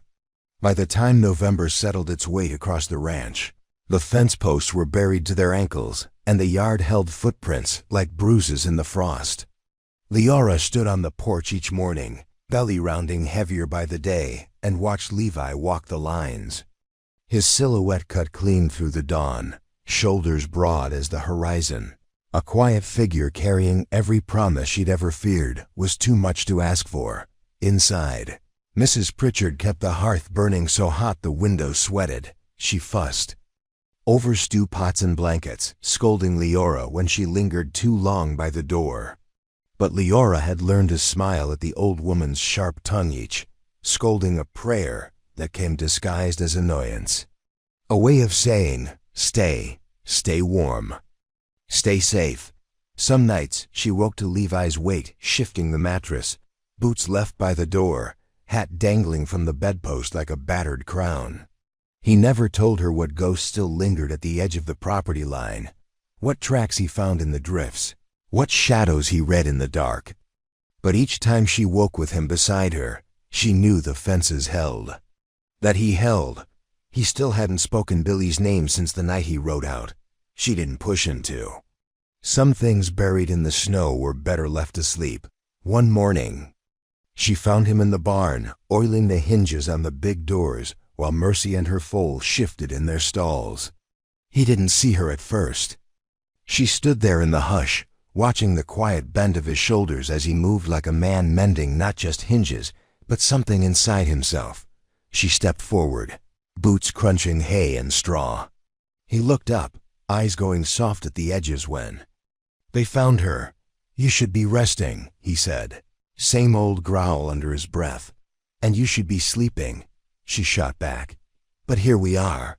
A faint smile tugged at the corner of his mouth. He set the oil can aside and came to stand in front of her, hands settling lightly at her hips. "You feel it all right?" She laid her hands over his. "Better than I've ever felt." It was true. Even with the baby's weight pressing down on her spine, even with the worry that sometimes crept in when the wind rattled the shutters, she felt strong. Strong enough to stand here with him, to claim this barn and this pasture and the winter's bite like it was her birthright. "Mrs. Pritchard says you're wearing yourself thin," he murmured, brushing a stray lock of hair behind her ear. "Mrs. Pritchard says a lot of things," she teased. "She's right about most." Leora rolled her eyes. "I'm not porcelain, Levi. I won't crack if I breathe cold air."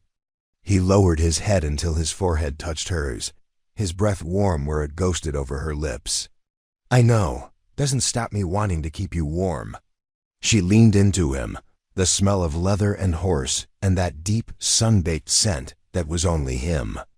"Then don't stop," she whispered. They stayed like that until the mare snorted behind them, reminding them the world kept turning whether they wanted it to or not. That night, the wind rose with a mean edge. Leora sat by the window, knitting. A blanket that would wrap the baby when the frost lay thickest. Her fingers worked the yarn, her mind drifting with the hush of the snow. Levi dozed in his chair by the hearth, boots propped near the blaze, pistol tucked easy under his arm. Old habits died slow. Mrs. Pritchard busied herself with the ledgers, scratching out numbers by candlelight. Now and then she glanced at Leora's belly, then at Levi, then back again, as if to reassure herself the walls would hold, that the storms outside couldn't creep through the cracks. When the fire popped too loud, Levi woke in a flash, eyes darting to the door before softening when he found her watching. He offered a tired half-smile that made her chest squeeze. She knew what it cost him to keep watch, to sleep with one ear always turned to the wind. "Come to bed," she said, voice gentle but firm. He ran a hand over his beard, bristly with neglect. "Can't sleep." "You can't guard the door all night either." He didn't argue, just rose, boots thudding across the floor, and crossed to her side. He knelt, one big hand sliding over the swell of her belly. The baby shifted, a restless roll that made his smile bloom a little wider. "They know my voice yet?" he asked, voice rough. She laughed softly. "They know your boots better." He rested his head against her, eyes closing. "Good enough." She set her knitting aside and threaded her fingers through his hair. The warmth of the fire, the creak of the old house settling around them, these were the walls she trusted more than any fence. When he lifted his head, she saw the question in his eyes before he spoke. "What if I can't give them more than this?" She cupped his face, her thumb brushing the scar that cut through the stubble on his jaw, a line from some fight he'd never explained. "Then this will be enough." His breath caught. He nodded, pressing a kiss to her palm before standing. He offered her his hand, calloused and warm, steady as the barn beams. "Come to bed," he said, echoing her words. She let him pull her up. Let him hold her all the way down the hall, past the shadows that might have whispered fear once, but now only watched her pass like a woman who belonged to herself. When the pains came, they came like a storm breaking loose under her ribs. She woke gasping, Levi's arm heavy across her middle. the room smelling of pine logs and old wool blankets. He was on his feet before she could call his name. Boots hitting the floor like thunder. Mrs. Pritchard came in half-dressed, hair sticking up like a bramble patch, hands steady as stone. "Put the kettle on, boy," she snapped at Levi. "Boil enough water to float a cow." Leora barked out a laugh that turned into a groan. Levi pressed a kiss to her temple before bolting down the hall, Boots hammering the old boards. "Don't you worry," Mrs. Pritchard said, setting cool fingers to Leora's wrist, counting the pulse that kicked like a horse under her skin. "You've weathered worse." Leora gritted her teeth as another wave tore through her. "Not like this." The older woman's eyes softened. "No, but this time you've got a roof that won't cave in and a man who'd set the world on fire too. Keep you warm. Let that count for something," and she did. Through each hour that dragged its claws through her body, through every shout that left her raw, through the squeeze of Levi's hand that tethered her to the bedframe when she thought she'd drift. Away she held to that truth. They were building something no storm could blow apart. Not the wind outside. Not the ghosts buried in the snow. Not even the old tracks of a man who'd once promised to break her and nearly had. When the baby's first cry cut through the hush before dawn, Leora laughed through her tears. Levi's shoulders shook with silent sobs she'd never seen him spend on anything but her. Mrs. Pritchard bundled the tiny thing in the blanket Leora had knitted stitch by stitch through long nights of waiting. She laid the baby in Leora's arms like an offering, a promise come whole. "Girl," Mrs. Pritchard said, voice rough with sleep and wonder. "Just like her mother." Leora looked up at Levi. The sun cracked the horizon, painting the frost gold. His eyes shone wet in the new light. He bent and pressed his lips to her temple, then to the baby's crown. "Just like her mother," he echoed, and Leora, who had run so far and stood so long, let herself lean into the warmth of this house, this man, this child she'd sworn to keep safe. Outside, the fences stood buried under drifts that would melt in time, but the walls around her, they would hold. This time, they would hold for good. The days after the birth blurred together in a haze of winter sun and new beginnings. Leora woke each dawn with the child nestled against her breast, the tiny heartbeat anchoring her more firmly than any fence Levi could build. She found herself drifting in and out of sleep, half listening to the soft creak of the floorboards under Levi's boots as he moved through the house at all hours. He'd taken to pacing the front room with the baby when she fussed, his big hands cradling her like she was spun glass. Leora would watch from their bed, too exhausted to speak but too full of a fierce, warm wonder to close her eyes completely. Once she caught him humming under his breath, a rough, tuneless sound, but sweet all the same. Mrs. Pritchard hovered like a mother hawk in the kitchen, clucking her tongue at Levi when he forgot to eat or drink. She'd always been a flinty presence in Leora's life here, but now there was something softer under her sharp words, a pride that showed itself in the way she wrapped the baby's blankets tighter or fussed over the soup pot for hours just to coax a single spoonful into Leora's hand. On the fifth morning, the frost lay thick enough to make the yard shine like a field of stars. Leora stood by the window, the baby heavy in her arms. She watched Levi cross the paddock, shoulders hunched against the wind, boots crunching through the snow. She traced the lines of him through the glass, the way his coat pulled tight across his back, the hat tugged low against the cold. Each detail rooted her deeper, as if the land itself had given her a place to stand beside him. She felt a tickle at her collarbone and looked down. The baby's eyes were open, wide and bright, as if already memorizing the world she'd been born into. "You see him?" Leora whispered, brushing her nose against the child's soft crown.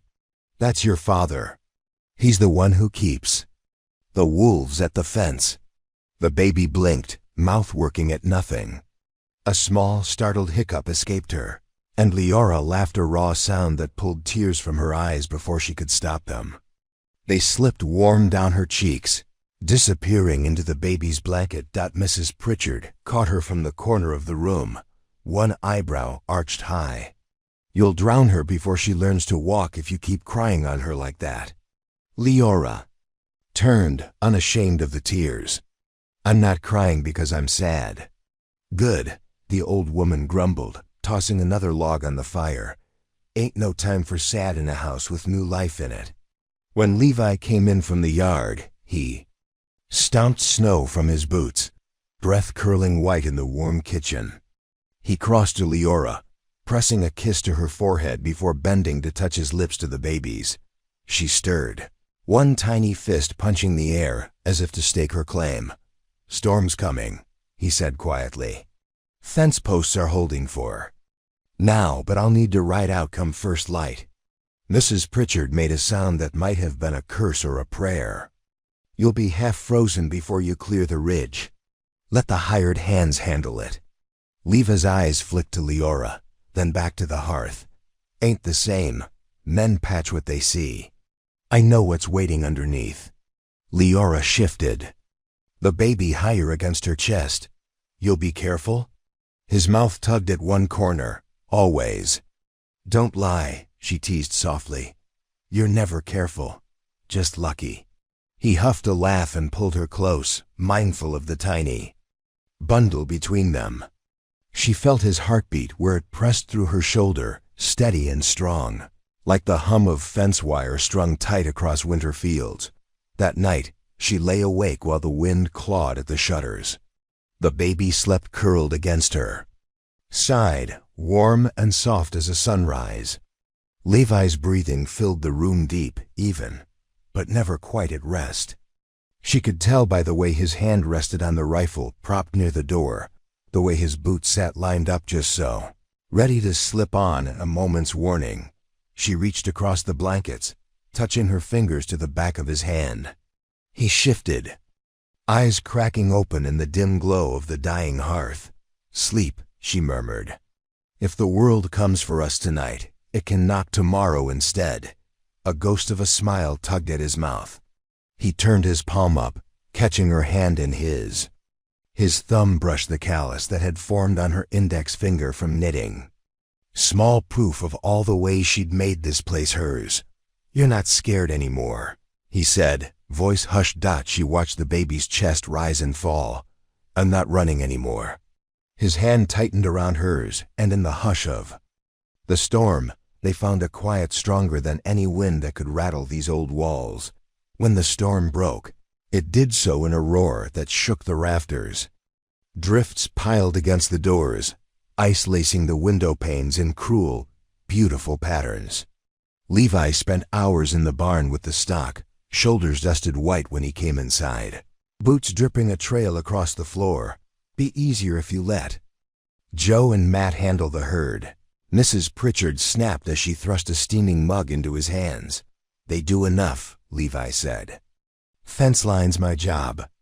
Leora watched from the rocking chair, baby swaddled tight against her chest.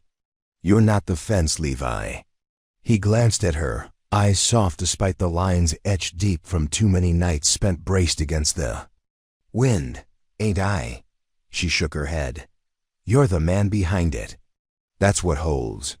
He lowered himself to the hearth, boots stretched toward the flames. The baby stirred, one tiny cry breaking the hush before she settled again, her small hand brushing Liara's collarbone like a brand. "Tell me something," Levi said after a long moment. "You ever think you'd find this?" She blinked at him. "What?" He gestured with the mug, the motion wide enough to take in the crackling fire, the steady walls, the old woman humming under her breath as she stirred a pot on the stove. "This warmth, a roof that don't leak." Leora's throat tightened.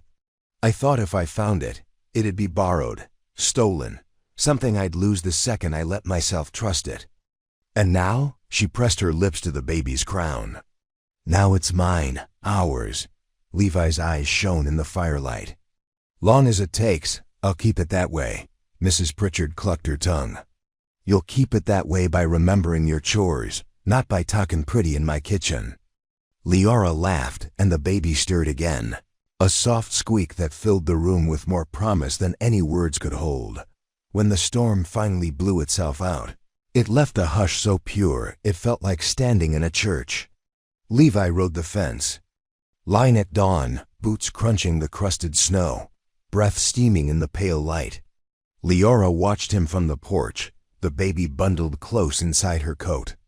She felt the hum of it all under her ribs, the way the house creaked as it settled back into stillness, the way Mercy pawed the frozen ground, the way Levi's shape moved steady through the drifts. Not just the man she'd run to, but the man she'd chosen to stand beside. The man who'd chosen her back every day, every mile, every winter that would come. She pressed her lips to the baby's soft cheek. "See that?" she whispered. "That's how you hold the line." And when Levi turned in the yard to look back at, her one hand lifting in a silent promise that he'd always come home, she knew that this time the line would hold. The thaw came slow, as if the land itself was afraid to trust the warmth. Days stretched longer, but the ground held onto its frost like an old secret. Leora spent her mornings by the window, baby nestled against her chest, watching the drifts retreat one muddy inch at a time.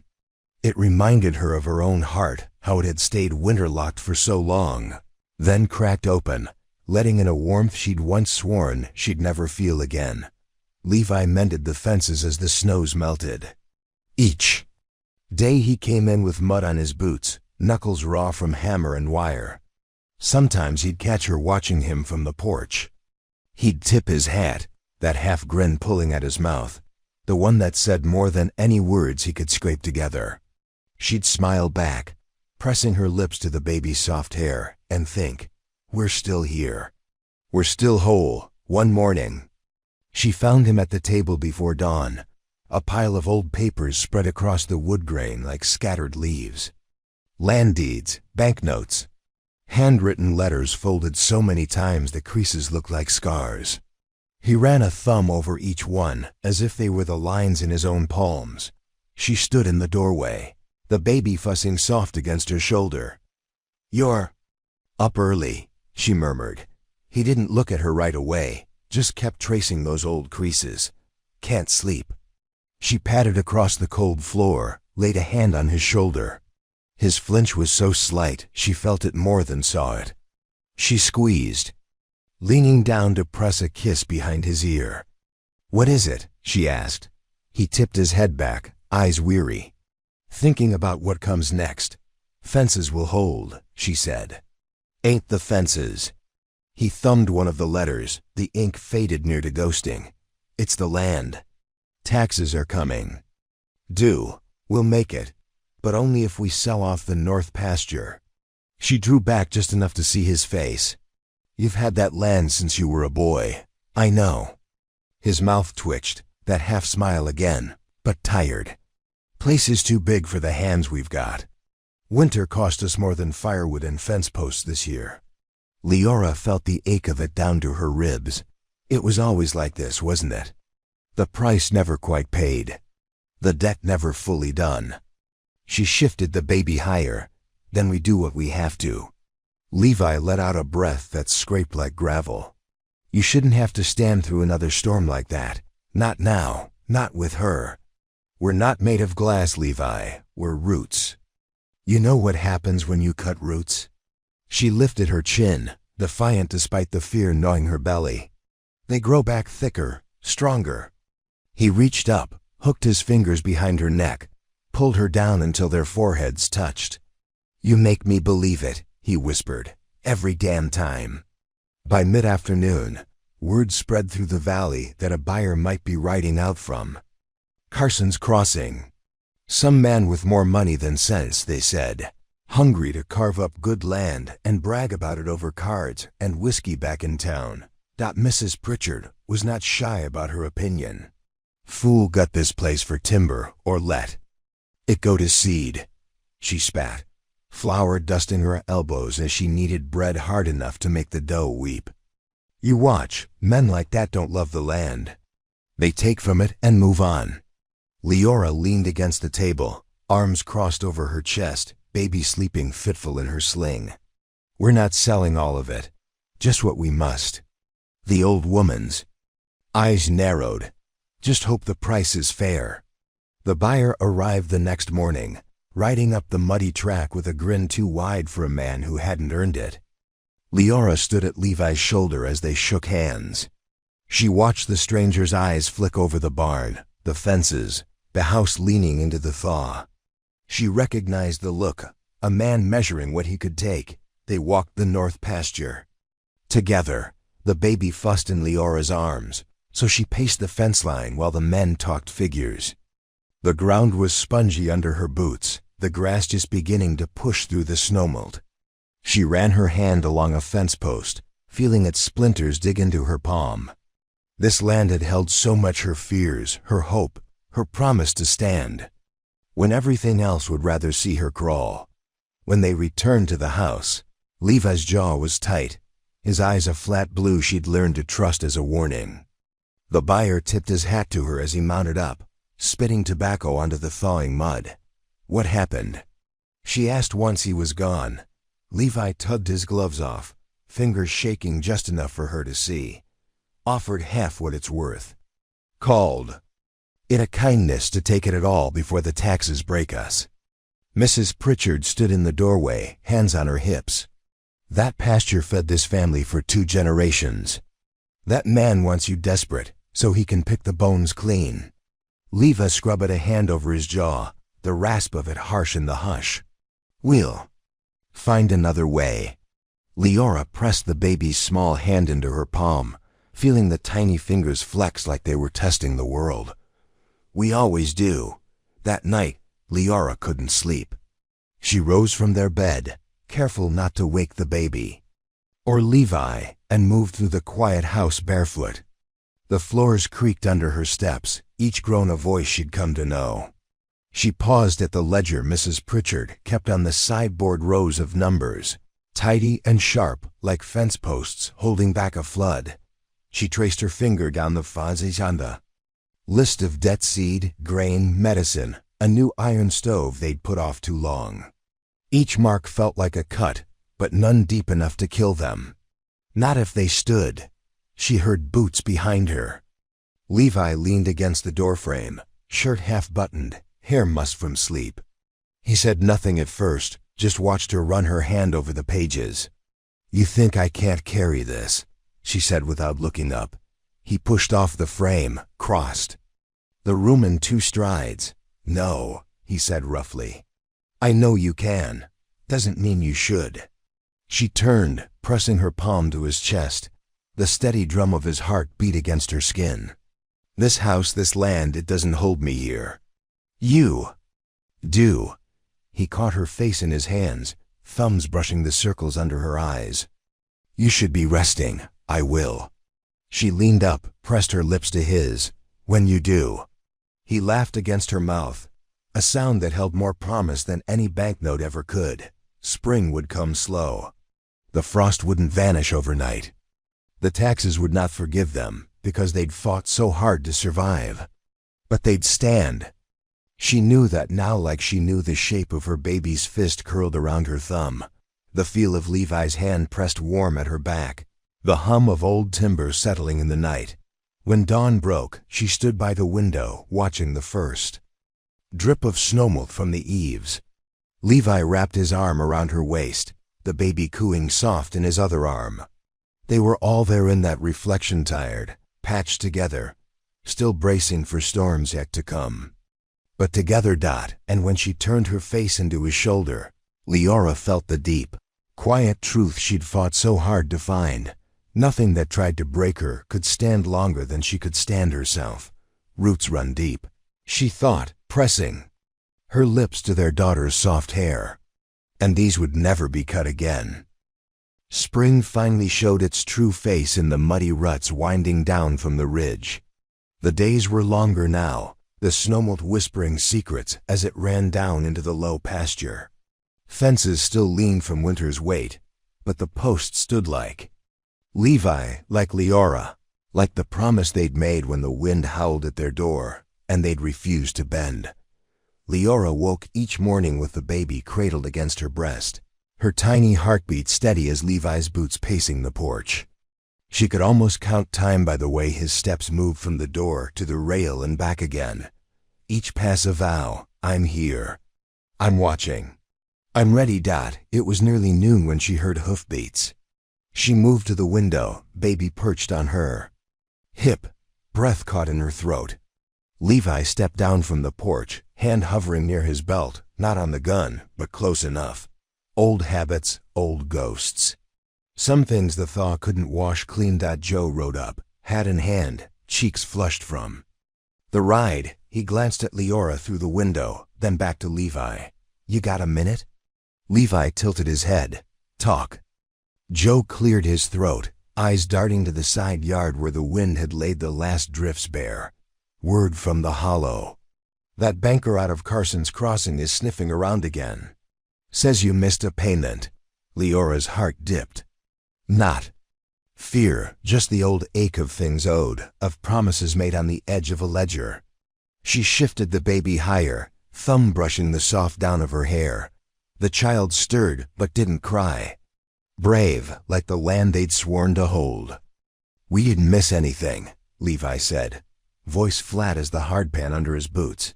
Joe rubbed the back of his neck. That man says different. Reckon he's hoping to see you sell more than just pasture. Levi's shoulders squared. Let him hope. Joe nodded, chewing on the inside of his cheek. Matt and I'll keep eyes out. If that fool banker tries to lean too hard, we'll let you know. Levi's hand drifted to the porch rail. No one leans here, not anymore. Leora pressed her palm to the window pane, cool glass anchoring her when the past threatened to rattle loose inside her chest. She remembered Billy's bootsteps crossing their line. Remembered standing, gun steady, belly round with life that deserved more than fear. That girl was gone. This woman stayed. When Joe rode off, Levi came inside, boots thudding across the floorboards. He found her by the window, baby yawning wide against her shoulder. Did you hear? He asked, voice soft. She nodded. We owe them nothing. Never stopped a man with an appetite, he muttered. She tilted her head, eyes locking with his. Neither did we. His mouth twitched, just once. That's the truth. He reached for her, palm settling at the small of her back, the other brushing his knuckles down the baby's spine. We'll make it. She leaned in, pressing her forehead to his chest. We already have. That night, the house held a hush that was almost holy. The baby slept between them, breaths puffing warm against Leora's collarbone. Levi lay propped on one elbow, watching mother and child like he might memorize them bone by bone. She's got your mouth, he whispered. Liora traced the baby's tiny chin. She's got your stubbornness. He laughed, a sound that rumbled deep in his ribs. God help us all. She caught his free hand, pressed it to her cheek. No, God help anyone who tries to take this from her. The words fell heavy between them, but not with fear. With the weight of something they'd already survived, something they knew how to face. Levi leaned in, brushing his lips to hers. Don't plan on letting him try. When dawn broke, Levi saddled his horse, heading into Ridge Hollow with Joe. Leora stood on the porch, baby bundled tight in her shawl, the wind tugging wisps of hair across her eyes. She watched until they vanished over the rise, her breath leaving her chest in a plume of steam. He'll come back, Mrs. Pritchard said from behind her, voice carrying that flint-edge comfort only the old woman could manage. I know. Leora turned, brushing the baby's cheek with her nose. He always does. You always did have a taste for the stubborn ones, the old woman snorted. She tugged the shawl tighter around mother and child before stepping inside. Well, come on then. This bread won't knead itself. Leora followed, the warmth of the kitchen pressing the last chill from her bones. She set the baby in the cradle Levi had carved from old cedar, watched the tiny body curl into dreams. then rolled up her sleeves. Bread rose under her palms, dough sticky and soft. She thought of all the things that rose and fell in this house storms. Threats, debts, hope. She pressed her fist into the dough, turning it over, letting it fold into itself. Mrs. Pritchard watched from her chair, eyes sharp despite the wear of years. "You've changed, girl." Leora didn't look up. "I've grown roots." The old woman's laugh cracked through the hush. "That you have." Late afternoon, hoofbeats stirred the yard again. Leora moved to the window before Mrs. Pritchard could. Snap at her to stay back. She saw Levi swing down from the saddle, boots mud-caked, hat pulled low. He looked tired, but the set of his shoulders said enough. The line held. When he stepped inside, Leora pressed the baby into his arms. She watched his eyes soften, the harsh line of his mouth smoothing as the child gurgled awake. Small fist clutching at the collar of his shirt. "Didn't sell a damn thing," Levi said. "Told that banker he'd get more sense out of a fence post than me." Mrs. Pritchard cackled from her rocker. "And did he listen?" "Not yet." Levi glanced at Leora, his smile crooked but sure. "But he will." Leora slipped her arm around his waist, the baby warm between them. "Long as we stand." He kissed the top of her head, voice a low promise meant for her alone. "We'll stand." Outside, the wind carried the last of the frost down the ridge, leaving behind mud and roots and fences that leaned but refused to fall.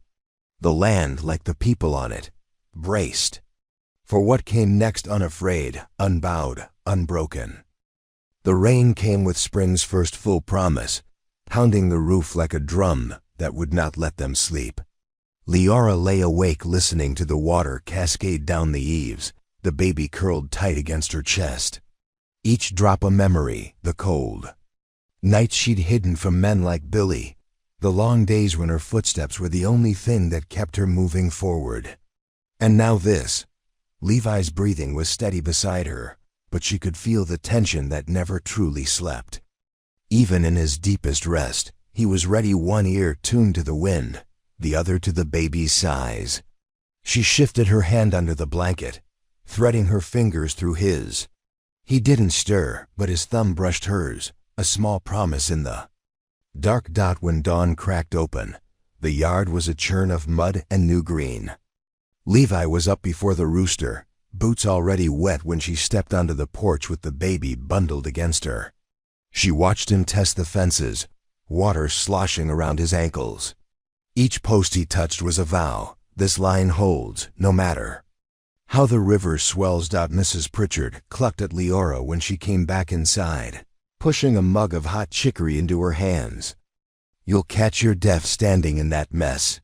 Leora blew on the rim, steam curling against her chin. "He won't let anything take us." The old woman settled in her rocker, eyes crinkled around the edges. "He'd tie himself to that fence if it meant keeping this place upright. But don't you forget, girl wood rots, men wear out. Takes more than barbed wire to hold a home steady." Leora tucked the baby tighter against her chest. "It takes roots." Mrs. Pritchard's chuckle was like a match struck in a cold hearth. "That's right. Roots run deep when they're fed right." By midday, the rain had eased to a drizzle. Levi came in, dripping and bone-tired, but his eyes sparked when he saw the baby gurgling awake on Leora's lap. He knelt at her feet, pressing his forehead to the tiny bundle, shoulders shaking with a quiet she'd learned to see for what it was. Relief that he could still come home to this. She ran her fingers through his damp hair. "Fence holding?" He nodded against her knee. "Mostly. Creek's rising, but the posts are set deep." Mrs. Pritchard snorted from the stove. "Deep enough to hold you steady, boy." Levi lifted his head, a grin tugging at his mouth. "Steady as she makes me." Leora laughed, the sound warm as the hearth. "Don't go blaming me when you come back half-drowned." His eyes found hers, the blue sharp and clear. "If I drown, it'll be fighting for this. I can live with that." She leaned down, pressing her lips to his. The baby cooed between them, A soft reminder that some storms made things grow stronger. After supper, the rain came back hard. Levi and Joe headed out, lanterns swinging in the dark, to check the far field. Leora sat by the window, rocking the baby in her arms. The wind rattled the shutters, but she felt no fear. She was done living with her back to the door, done waiting for the worst to walk in uninvited. Mrs. Pritchard joined her, folding an old quilt across her knees. "You're not the same girl who came here." Leora didn't take her eyes off the dark yard. "No," she ran. "I stand." The old woman grunted her approval. "About damn time." Thunder rolled over the valley, low and patient. Leora rested her cheek against the baby's crown. "He'll be back soon." "Always is," Mrs. Pritchard said, voice soft enough to slip through the storm. Hours later, the door creaked open. Levi's silhouette filled the threshold, lantern light flickering behind him. Mud streaked his coat, his hair plastered to his forehead, but the smile he offered her was unshaken. "Creek jumped the bank," he said, stripping off his gloves. "But the fence is up. Joe's keeping watch down by the bend." Leora moved too, him pressing the baby into his arms without a word. He took her like he'd been waiting all night for the weight of her. His lips brushed the child's soft head, then Leora's forehead. Still standing, she whispered. He tipped his brow to hers, breath warm despite the chill that clung to his coat. "We don't bend, we don't break." Mrs. Pritchard, half asleep in her rocker, cracked one eye open. "Keep saying it enough, it might stick." Levi laughed, low and rough. "Already has." By dawn, the worst of the rain had gone, leaving behind a yard that looked half drowned and half reborn. Levi stood at the porch rail, baby snug against his shoulder. Leora came up behind him, slipping her arms around his middle, the warmth of him seeping into her fingers.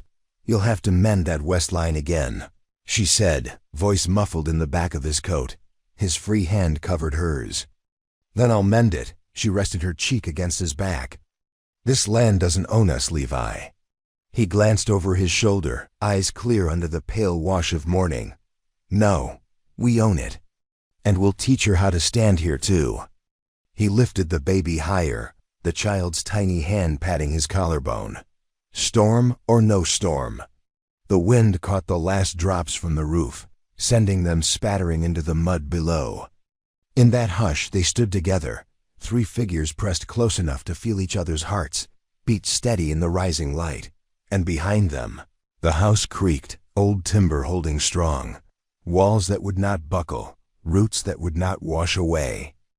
Mud hardened to ruts under the spring sun, each groove a reminder of where the wheels had slipped and where they'd held true. Leora traced those lines in the yard with her eyes as she rocked the baby on the porch, the boards warm under her. Bare feet. Levi's hammer rang steady from the fence line, each strike a heartbeat, echoing out across the land. She could still hear the ghosts of winter in the creak of the barn door, the way the wind sometimes caught at the corners of the house. But the fear had lost its bite. She'd stood in too many storms now to be rattled by a breeze. Mrs. Pritchard came out, wiping flour from her hands onto her apron. "If you keep staring at him like that, girl, he'll start to think he's prettier than he is." Leora laughed under her breath. "Let him think it. He's earned something sweet for all that sweat." The old woman huffed, but her eyes softened. She reached down to brush the baby's cheek with the back of her knuckles. "She's sturdy. Got her father's shoulders." Leora raised her brows. "And her mother's temper." Mrs. Pritchard barked a laugh so loud the chickens near the porch scattered. "God help us all when she learns to talk." They stood together in the hush, watching Levi tamp a new post into the damp earth. He worked with a patient force, each movement deliberate. She'd come to love that about him, not just the strength, but the care. The way he measured twice, hammered once. The way he looked at her like the fence and the house and the child in her arms were one long line he'd defend with every breath. When he finished, he glanced up at the porch, catching her eyes across the yard. He raised a gloved hand, and she lifted the baby's tiny fist in answer. His grin cracked wide, bright as the new green on the ridge. Mrs. Pritchard sniffed. "You gonna stand here all day moonin'? Bread don't bake itself." Leora tilted her head, letting the sun warm her neck. "I know. But some things are worth standing still for." That evening, the valley rang with the hum of crickets and the low moo of cattle moving along the creek. Levi cleaned his boots at the porch steps while Leora finished hanging linens on the line. Baby dozing against her chest in a sling made from an old quilt. Creaks dropped back to normal. Levi said, voice carrying easy through the dusk, "West Line'll hold for summer." She tied the last sheet, letting it snap in the breeze. "It's good land, just needed the right hands on it."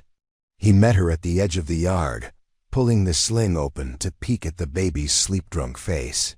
"She looks like you when she dreams," Leora laughed. "You say that every night. Doesn't make it less true." He slipped his hand under her hair, palm warm against her neck. She felt the calluses catch at the fine strands, a reminder that softness and grit lived side by side in this man. "You're not tired of this?" she asked, the words out before she could swallow them down. "The fences, the mud, the fighting to keep what's ours." He leaned in, his breath a promise against her ear. "I'd get tired of breathing first." She closed her eyes, resting her forehead against his chest. The baby stirred, tiny fists flexing between them, and she felt the truth settle deep in her. Bones, storms might come, but this line held. They ate supper with the doors open wide, the night air carrying in the scent of wet grass and wood smoke. Mrs. Pritchard served stew thick with potatoes and carrots they'd dug from the thawing ground. She clucked at Levi when he reached for his third bowl. "You'll eat us out of next season if you don't watch yourself." He just winked at her, mouth too full to answer. Leora caught herself staring at the way his jaw worked, the scar at his temple that still caught the light when he laughed. The man he'd been would have sat in the corner, eyes on every shadow. This man sat at her table, boots muddy but spirit clean, trust in every breath. When the baby fussed, Levi scooped her up, bouncing her on his knee. "Easy now, the world's not going anywhere tonight." Mrs. Pritchard snorted. "Don't lie to the child so soon." Leora raised her cup, grin bright. "Not lying. Just giving her something to look forward to." After supper, they sat on the porch, the old woman dozing in her rocker, Levi's arm draped heavy across Leora's shoulders. The baby dreamed soft against her collarbone. One tiny hand curled in Levi's shirt. He brushed his thumb over the child's fist. "Joe says the banker hasn't shown his face since last month." "Good, let him keep his distance. He'll come sniffing again." "They always do." She turned her face into his shoulder. "And we'll be right here when he does." He kissed her temple. Damn right. The wind carried the scent of honeysuckle and damp earth. Leora closed her eyes, listening to the barn settle, the fences creak in the night, the hush of the house that no longer felt like a place she ran to, but one she'd built from the bones out. Levi shifted, pressing his mouth to her hair. "Ain't much this porch, this house." She looked up, smile lazy in the lantern glow. "It's everything." He nodded, eyes bright and tired and full. "Yeah, it is." The baby fussed, a soft squeak that made them both laugh. Leora shifted her, settling her tiny body between them. The warmth of it filled the space where winter had once lived. Levi's fingers brushed hers. "Storm or no storm, you and me." She laced their hands together, the baby's tiny breath warm on their knuckles. Line holds. And in the dark, with the fences humming their low, steady promise and the fields breathing green again, Leora knew it true. What they'd built here could bend, but it would never break. The night stayed warm longer now, the moon riding high over the ridge while the creek sang its restless tune through the dark. Leora lay awake, the baby's soft weight curled along her side, listening to Levi's breathing settle into a rhythm. That matched the crickets outside. It was a rare sound, that deep sleep. Proof he trusted the fences, the locks, the promise they'd forged under every threat that had come knocking. When she did drift off, her dreams were full of hoofbeats and long tracks of fence stretching out into dawn. She woke to find Levi gone from the bed, but his scent clung to the sheets, sweat, pine, the faint iron tang of work done right. She pressed her nose to the pillow and let herself lie still for a heartbeat longer. By the time the sun rose over the barn, she'd pulled her boots on and stepped outside, baby snug against her chest. The yard was still muddy from last week's storms, but green shoots had already claimed the ruts. She could see him beyond the paddock, hat tipped low, post hammer ringing in the hush like a heartbeat. Each strike set it plain. This land stays. Hours. She carried the baby out to him, passing Mercy grazing by the fence, her foal dozing close to her side. Levi spotted her coming and set his hammer down, wiping sweat from his brow with the back of his sleeve. His smile reached her before his hands did. "Mornin', wife." He brushed his lips over her forehead, then the baby's crown. "You both sleep?" Leora hooked her arm around his waist, chin tipped up. "One of us did." He laughed under his breath, rough and warm. "You rest when you can. I got the rest." She pressed her palm to his chest, feeling the sweat and the muscle beneath. "We both do." At the house, Mrs. Pritchard was elbow-deep in bread dough, flour dusting her hair like frost that refused to melt. She glanced up as they came in, her sharp eyes going soft when the baby let out a squeak. "Out prowlin' the fences again?" she asked Levi, smacking the dough against the board. "Always," he said, tugging Leora closer until her hip brushed his. "Line holds if I hold it," the old woman sniffed. "You'll wear yourself to bones. Who keeps her warm when you break yourself out there, eh?" Leora bit back a smile, but Levi caught her eye, his grin crooked and sure. "Shoe keep me standing, same as always." Mrs. Pritchard rolled her eyes, but the corner of her mouth twitched. Stubborn fool. After breakfast, Leora took the baby into the field, Mercy trailing at her shoulder like a ghost made flesh. The breeze smelled of warm grass and horses and old cedar. She settled under the shade of the lone oak at the pasture's edge, watching the cattle shift like shadows down by the creek. She told the baby story she'd never spoken aloud about. The house that hadn't always felt like a home, the nights she'd spent wondering if the road would call her back. About the storms that broke against these walls and found them stronger than any fear she'd carried. The baby listened the way babies do, lids drifting closed as she nursed, mouth soft and sure. "You're gonna know what it means to stand your ground," Leora whispered, stroking the child's tiny fist. "You'll learn it in your bones, just like I did. Just like your father did before you." A branch cracked near the fence line. Levi's boots scuffed the grass as he dropped down beside her, his shoulder pressing warm against hers. He smelled of sun and sweat and the honest work of keeping the world at bay. "Don't let her think too much of me," he teased, nudging her knee with his. "You expect more than I can give." Leora turned her head, nose brushing the rough stubble at his jaw. "You give her a name to stand behind. That's more than most." He leaned in, lips brushing hers once, twice. "You make it. More than mine ever was." The banker came again that week, rattling up the lane in a buggy too polished for the ruts that scarred the yard. Levi watched from the porch, arms folded across his chest, boots plaited wide. Leora stayed by the door, baby pressed close to her heartbeat. Eyes narrowed to slits. "Mr. Hawkins," the banker called, stepping down with his fancy boots already sucking at the mud. "Come to talk terms." Levi didn't move. "Ain't no terms. Told you before, this land's not for sale." The banker's smile didn't reach his eyes. "Taxes don't care much for pride, Mr. Hawkins. You've got until next month. Then the county comes knocking. Be ashamed to see a good piece of ground swallowed up for a debt you can't carry." Levi's voice was calm, deadly as a loaded. gun on a table. You think you're the first to try and break me? The banker looked past him, eyes flicking to Leora and the baby behind the door. I think you've got more to lose now. Leora's pulse beat hard at her throat. She stepped forward, her voice clear as glass. Then you'd best remember what happens when a man tries to take what don't belong to him. The banker's mouth twitched. He tipped his hat, boots squelching in the mud as he climbed back into his buggy.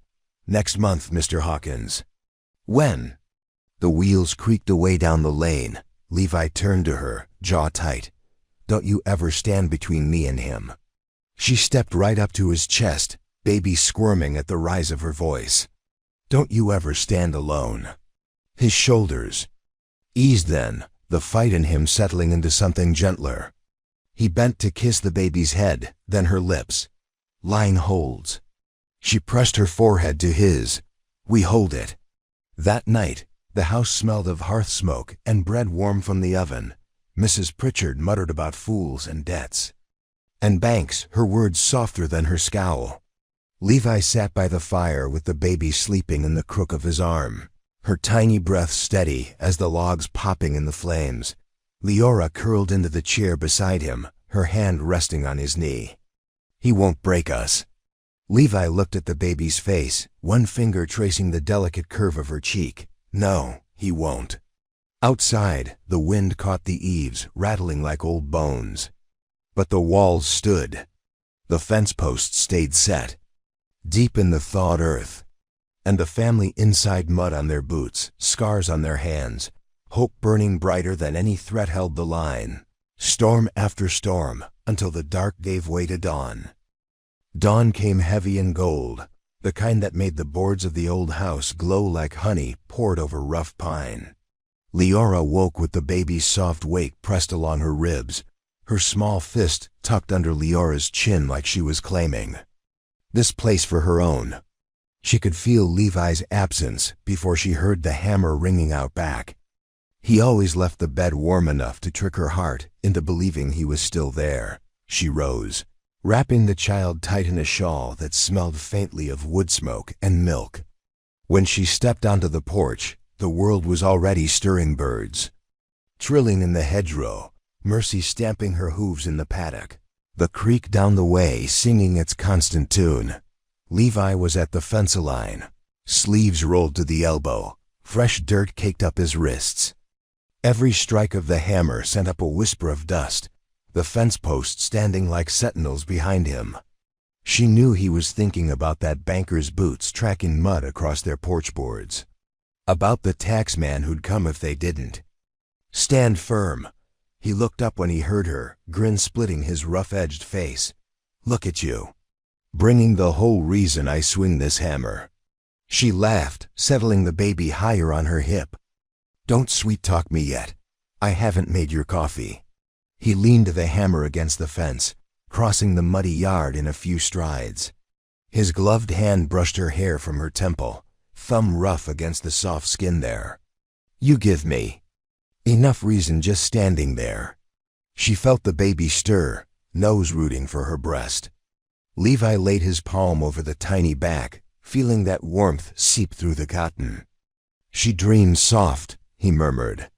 Same as you used to, before you learned to stand up to every wind.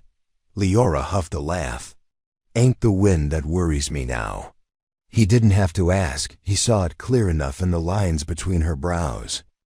He pressed a kiss to the baby's downy hair, then to Leora's mouth. We'll make it. Her lips curved. Line holds. They spent the day mending what winter and rain had pulled loose.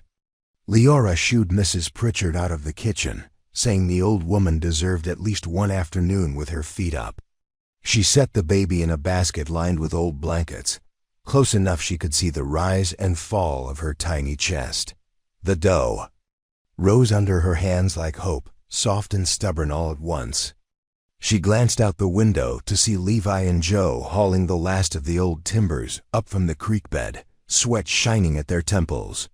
Levi caught her eye and tipped an invisible hat, his grin so boyish it made her ache with a want, she thought. The cold years had frozen for good. When dusk fell, they gathered at the long table. Joe's jokes bounced off the beams, Mrs. Pritchard's scoldings weaving through the laughter like thread. Levi carved thick slices of bread, passing them down while the baby gurgled in Liara's lap, her hands batting at crumbs that caught in the folds of her blanket. Almost feels like peace, Joe said, pushing his chair back to prop his boots. On the hearth. Mrs. Pritchard shot him a look sharp enough to cut timber. Watch your mouth, boy. You'll call a storm down talking like that. Liara traced circles on the baby's back. Let it come. We've stood through worse. Leva's eyes met hers across the lamplit table. We'll stand through this too. Later, when the house settled into its night sounds, logs cracking in the stove, wind worrying the corners, Liara found Levi on the porch.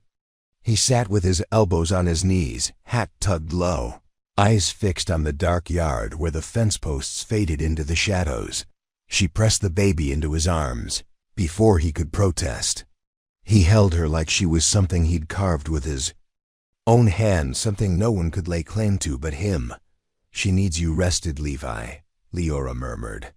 Not worn thin, worrying about men who only know how to take. He rocked the baby, his thumb brushing her tiny fist. They'll come, sooner or later, then let 'em. He looked up at her, a small huff of a laugh breaking loose. God, I love you when you talk like that. She crouched down, her palm over his knee. You loved me when I was half broke, remember? You were never broke. His voice was a rumble under the hush, just waiting to grow roots. At dawn, she found him asleep in the rocker, the baby tucked against his chest, the old shotgun propped within easy reach. She thought about waking him, telling him he didn't have to guard them so fierce anymore. But then she saw the small smile on his lips, the way the baby's hand had curled around his finger like a vine. The fence could bend, the bank could come knocking, but this line would hold. Liara slipped out to the yard, mud cool between her toes. She traced the fence Levi had patched the day before, fingers finding each new nail, each knot of wire drawn tight. It wasn't perfect, no good thing ever was, but it stood. Like them, she pressed her hand to the weathered post at the gate, the sun cresting the ridge behind her. The land felt solid under her feet, the house warm behind her, the man and child inside worth every storm that might yet roll in. She closed her eyes, whispering to the wind that had once chased her across county lines, "Come if you will.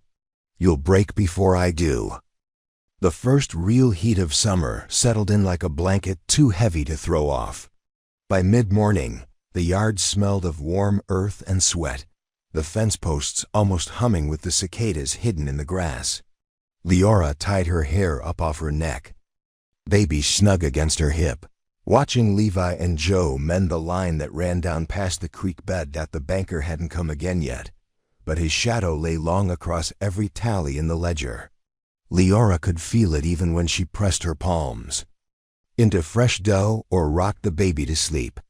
It made the air taste like copper, sharp on her tongue. But each time she looked out and saw Levi, shoulders squared under the weight of a life they'd chosen, it eased something tight in her chest. She set the baby down in a basket in the shade of the porch and brought 2 jars of cool water out. To the men. Joe spotted her first, lifting his hat to mop sweat from his brow. Levi turned, his grin bright as the sun blazing over the fields. You keep feeding us. Woman, we might just finish before nightfall, Joe joked, taking his jar. Liara raised her brow. You might. He'll be out here to the last nails. Sunk, Levi shrugged, swigging water that ran down his throat in rivulets. A fence that holds once is good. A fence that holds always, that's mine. Joe let out a low whistle. Reckon you'll hammer this ground until it gives up and calls you master. Liara stepped close, her hand brushing Levi's wrist. He doesn't need the ground to bow. He just needs it to stand still. Levi's eyes caught hers, the blue of them a promise under all that sweat and dirt. And it does, long as you're here. Joe coughed into his water. God save me from the 2 of you. I'll be in the creek if you need me. That afternoon, a dust trail curled up the lane. Leora stiffened at the sight of a rider pushing his horse hard toward the house. Levi saw it too, straightening from where he knelt at the last post. Joe shaded his eyes. Ain't the banker at least? But it was bad news all the same. The man pulled up breathless, hat in hand, spitting dust. Marshall's been asking after you, Hawkins. Says the hollow's got rustlers sniffing around the ridge.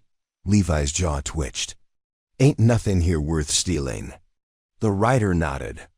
Toward the pastures. To men with hungry mouths, a skinny steer's worth the shot. Marshall wants you to come in. Give your word the fences will hold your herd where they belong. Leora moved to Levi's side. She felt the tension coiled in him, the itch to stand his ground without bending to anyone's authority. But they both knew what happened when a man stood too tall alone. She laid her hand on his back. Go. Show them we're not running. His eyes flicked to her, then the baby fussing in her basket on the porch. He touched Leora's wrist, calloused thumb warm on her pulse. Line holds, he said. She tilted her chin up. Because we do. The ride into Hollow was long and dry, but Levi came back before dusk, hat pulled low against the sun. Leora met him. At the gate, baby in her arms, Mrs. Pritchard behind her with a rifle balanced casual over one shoulder. He swung down, brushing dust from his shirt. They'll keep the Hollow patrolled for a spell. Rustlers won't dare cross this fence with 3 deputies breathing down their necks. Mrs. Pritchard sniffed. And if they do? Levi grinned, teeth flashing white through the grit. Then they learn what happens when you push too hard on ground that's already stood up to worse. Leora tucked the baby under his chin. Good thing. They can't fence our bones, Levi Hawkins. His laugh rumbled deep, chest vibrating against the baby's soft breath. No, ma'am. They can't. They ate supper late, the sky bruised purple behind the ridgeline. Joe drifted in from the barn, hair damp from a quick wash in the trough. Mercy's foal's gonna be a spitfire, he said around a mouthful of beans. Nearly kicked the bucket right over. Mrs. Pritchard clucked her tongue. Girl after her mistress then. Leora threw her a look that held more love than heat, better spitfire than ash. Levi raised his cup in a lazy toast. I'll drink to that. He caught Leora's eyes across the flicker of the lantern. There it was again, that promise, quiet as a prayer, steady as the fence posts lining the land they'd built together. Later, when the baby dreamed fitful in her cradle, Leora slipped out to the porch where Levi sat cleaning the old shotgun. His eyes found hers before the door creaked shut behind her. You don't need that every night, she said, voice low enough the wind could carry it off if it wanted. He ran a cloth down the barrel. Doesn't mean I won't keep it ready. She settled beside him, pressing her thigh to his. Fence is good. Herd's good. We're good. He leaned back, exhaling slow. And the banker? She tucked her head against his shoulder. Let him come. Roots run deep. His arm slipped around her, pulling her tight. The shotgun leaned forgotten against the step, a quiet promise that some lines were drawn in more than barbed wire. Out past the fence, the field sighed under moonlight. Somewhere down by the creek, a coyote called, one voice lost in the hush of land that knew how to stand its ground. Leora felt the beat of Levi's heart under her palm. Let them come, she whispered. Again, we'll still be here when they're gone. The creek ran low that week, summer sun drinking deep while the cattle lingered at its banks, stirring mud into thick swirls. Leora stood at the fence line, baby balanced on her hip, eyes tracing the herd as Levi moved among them. He worked slow. Calm, a gentle hand here, a sharp whistle their same way he'd learned to handle men who thought they could push him from his own land. He didn't swing his hammer today, he didn't need to. The post stood straight, and the wire hummed tight in the breeze, singing a promise that outlasted threats and half-whispered gossip from town. Mrs. Pritchard shuffled up behind her, wiping her hands on her apron. Banker send another letter? Leora didn't take her eyes off Levi's broad back, the way his shoulders squared when a steer balked at the creek's edge. Not yet. He's waiting for us to flinch first, the old woman snorted. Don't. Reckon he'll live long enough to see that. Leora shifted the baby higher, the child's fingers fisting in her braid. He'll learn what Winter learned. And fire, and every man who thought a woman who ran once would run again. Mrs. Pritchard barked out a laugh. Lord help that man when he does. Out by the water, Levi turned his head, catching Leora's. Eye like he'd felt her watching. He raised 2 fingers in a lazy salute. She lifted her chin in answer, letting the baby's small hand wave through the fence wire. By midday, the sun pressed down like a brand. Joe came up from the barn, wiping sweat from his neck with a rag that looked older than half the fence posts. He leaned against the porch rail, nodding toward the yard. Got word that Hollow's marshal is putting together a town meeting. Once. All the landholders in earshot. Rumor says they're aiming to press the banker's hand a little. Make sure he can't just scoop up what don't belong to him. Mrs. Pritchard perked up from her rocker. About time those fancy folk remembered. Who keeps their cattle fed and their tables set? Joe just shrugged, worry tucked into the set of his jaw. Levi gonna go? Leora answered before the question finished. If they're deciding what happens to our ground, he'll be there. I will too, Joe snorted. That banker's gonna wish he'd never learned to write. They saddled up before sunset, Leora bundling the baby tight to her chest, Levi checking the cinch on Mercy twice more than needed. He didn't say it, but she felt it in the way his hand lingered at her back, the way he pressed his forehead to hers before they rode out. Town meetings were just words on paper for some. For men like Levi, words were lines drawn in dirt that could turn to blood if pushed hard enough. The Hollow's church hall smelled of pine pitch and dust. Lanterns swung on hooks overhead, their glow bouncing off men's faces set hard and tired. Levi stood near the back, one arm looped around Leora's shoulders, his other hand resting at his hip like he might draw iron at any word he didn't like. She shifted the baby to her other side. Chin lifted when the banker's voice rose over. The hush. He talked slick about overdue notes and unpaid taxes, about land sitting fallow, and how some folks ought to know when to hand the reins to better hands. Leora felt Levi's grip tighten against her. The baby stirred, fussed, but she settled with a soft hum that wove through the stale air like a blade. When the marshal stood, his words cut the banker's silk to ribbons. These families built this place when you were still in short pants back. East, you don't own their roots. You won't gut their futures to line your pockets. A cheer rose, sharp and sudden. Levi's hand slipped from Leora's shoulder to her palm, their fingers locking like links in chainmail. When the banker tried to bark back, it was Leora who stepped forward, her voice clear enough to hush every boot scrape on the floorboards. This land's paid for in sweat and skin. In babies born safe when the snow tried to take us, in fences sunk deep when the wind thought it could rip us out. You want to take it? She tilted her head, hair sticking to her neck with heat and pride alike. Then you best bring more than paper. Silence followed her words like a benediction. Even the baby settled, her tiny fist pressed to Leora's collarbone, as if holding that truth steady. When the meeting broke, they rode back under a pale moon. Levi kept his hand at her back the whole way, thumb rubbing circles through the fabric of her dress where no one else could see. Not a word passed between them until they crested the last rise and saw the warm glow of the house waiting. Line holds, he murmured. She nudged her horse closer, the baby stirring in her sleep. Because we do. At home, Joe was on the porch, rifle balanced across his knees. He stood when he saw them, worry dissolving into that easy grin. Well, Leora slid down first, her boots crunching dry grass. They know who we are now. Joe spat into the yard.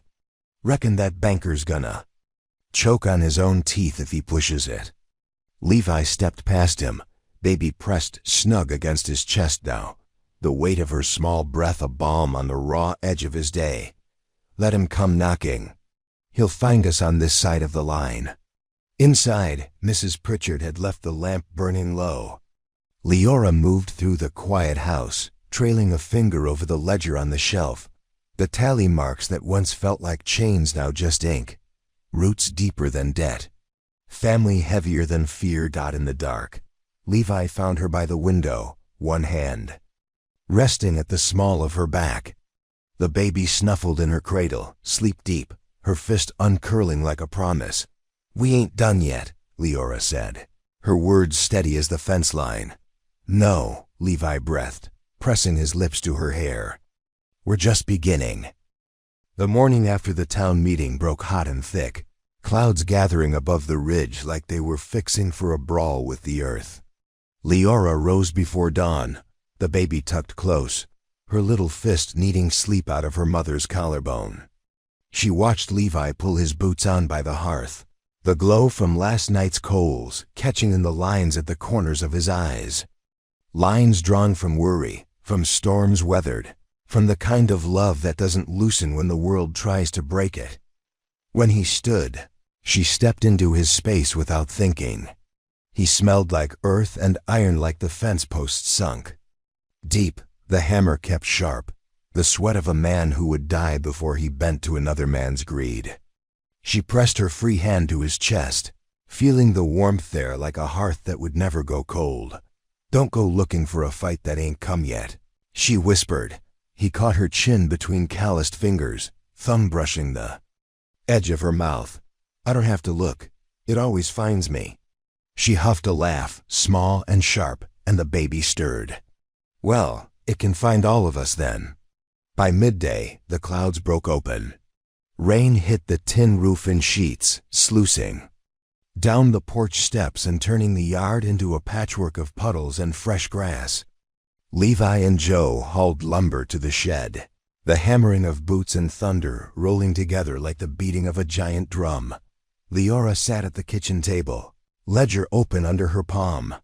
Each number was a notch, a record of every time they'd refused to be moved. Mrs. Pritchard muttered over her shoulder as she kneaded bread, voice steady as her old hands. "You count too many of those lines, girl. They'll start counting you back." Leora's mouth twitched. "Better to see 'em than pretend they're not there," the old woman snorted. "Fair enough. Just don't forget the marks that matter most are the ones in that man's hands when he comes in from the rain." She glanced at the door then, as if Levi might step through right that second, dripping and grinning, and the kitchen might feel whole again. When the storm eased, Levi did come in, hair plastered to his forehead, eyes sparking like a lightning. Bolt hadn't found him yet, only because he didn't feel like being caught. He pulled Leora into his chest before she could protest the rain soaking her apron, kissing her hard enough that the ledger slammed shut under her hand. Joe cleared his throat behind them. "We gonna eat or watch you two prove why you got that?" "Baby," Mrs. Pritchard cuffed him upside the head. "Sit down." They ate by lamplight, the wind making the walls sigh. The baby dreamed at Leora's breast, her tiny mouth soft and sure. Levi watched her like a man memorizing each moment, eyes flicking from Leora's face to the child's, his hand finding hers under the table. "Talks all over hollow," Joe said, voice muffled around a crust of bread. "Banker's gone quiet. Might be he's waiting to see if you flinch." Levi snorted. "Let him wait." Mrs. Pritchard slammed her mug down. "Better men than him have broken trying to outwait this house." The room fell quiet then, thunder rolling far off like an old dog grumbling in its sleep. Leora traced her thumb along the edge of Levi's knuckles, the baby's breathing warm against her ribs. She spoke low, for them alone. "We've come too far to run." Levi nodded. "Roots too deep to rip." Joe lifted his mug. "Then here's to that." They lay awake that night, the baby snuggled between them, the roof dripping a lullaby into the silence. Levi brushed the back of his hand over Leora's cheek, his eyes bright in the low light. "You ever wish we'd gone?" He asked. She didn't pretend to misunderstand. No, he huffed a soft breath. Even with all this fences in debt and men wanting to take what ain't theirs. She turned her face into his palm, kissing the scar that split the rough skin near his thumb. It's ours, that's all that matters. The baby let out a sigh, her tiny hand resting on Levi's chest. Leora pressed closer, voice no more than a breath. You think she remember? This fight? These nights we lay here waiting for someone to test the line? Levi tipped his head until his nose brushed hers. She won't have to. She know it in her bones. When dawn broke, the yard shimmered with puddles that caught the sunrise in shards of gold. Leora stood on the porch with the baby on her hip, Levi's boots thudding behind her as he hauled a coil of fresh wire down to the creek fence. Joe trailed after him, whistling low, rifle slung casual across his shoulder. Mrs. Pritchard eased herself onto the rocker with a grunt. Never ends, does it? Leora shook her head, smiling as the baby squealed at the chicken scratching in the mud. Not if we're lucky. She could see it plain, the fence posts leaning a little under the weight of the rain, the grass pushing. Up new and bright, the wire would rust. The ledger would keep its marks. The wind would test every corner of this house. But inside, they'd be ready. Levi glanced back over his shoulder then, sweat already darkening the collar of his shirt, his grin steady and sure as sunrise. Leora lifted her chin, whispering so only the baby could hear. Line holds, because we do, and the world, rain-soaked and hungry, could try its worst. This house, these roots, this family, they'd bend, but they'd never break. 2 more great stories are next. Don't miss them. Subscribe and turn on notifications.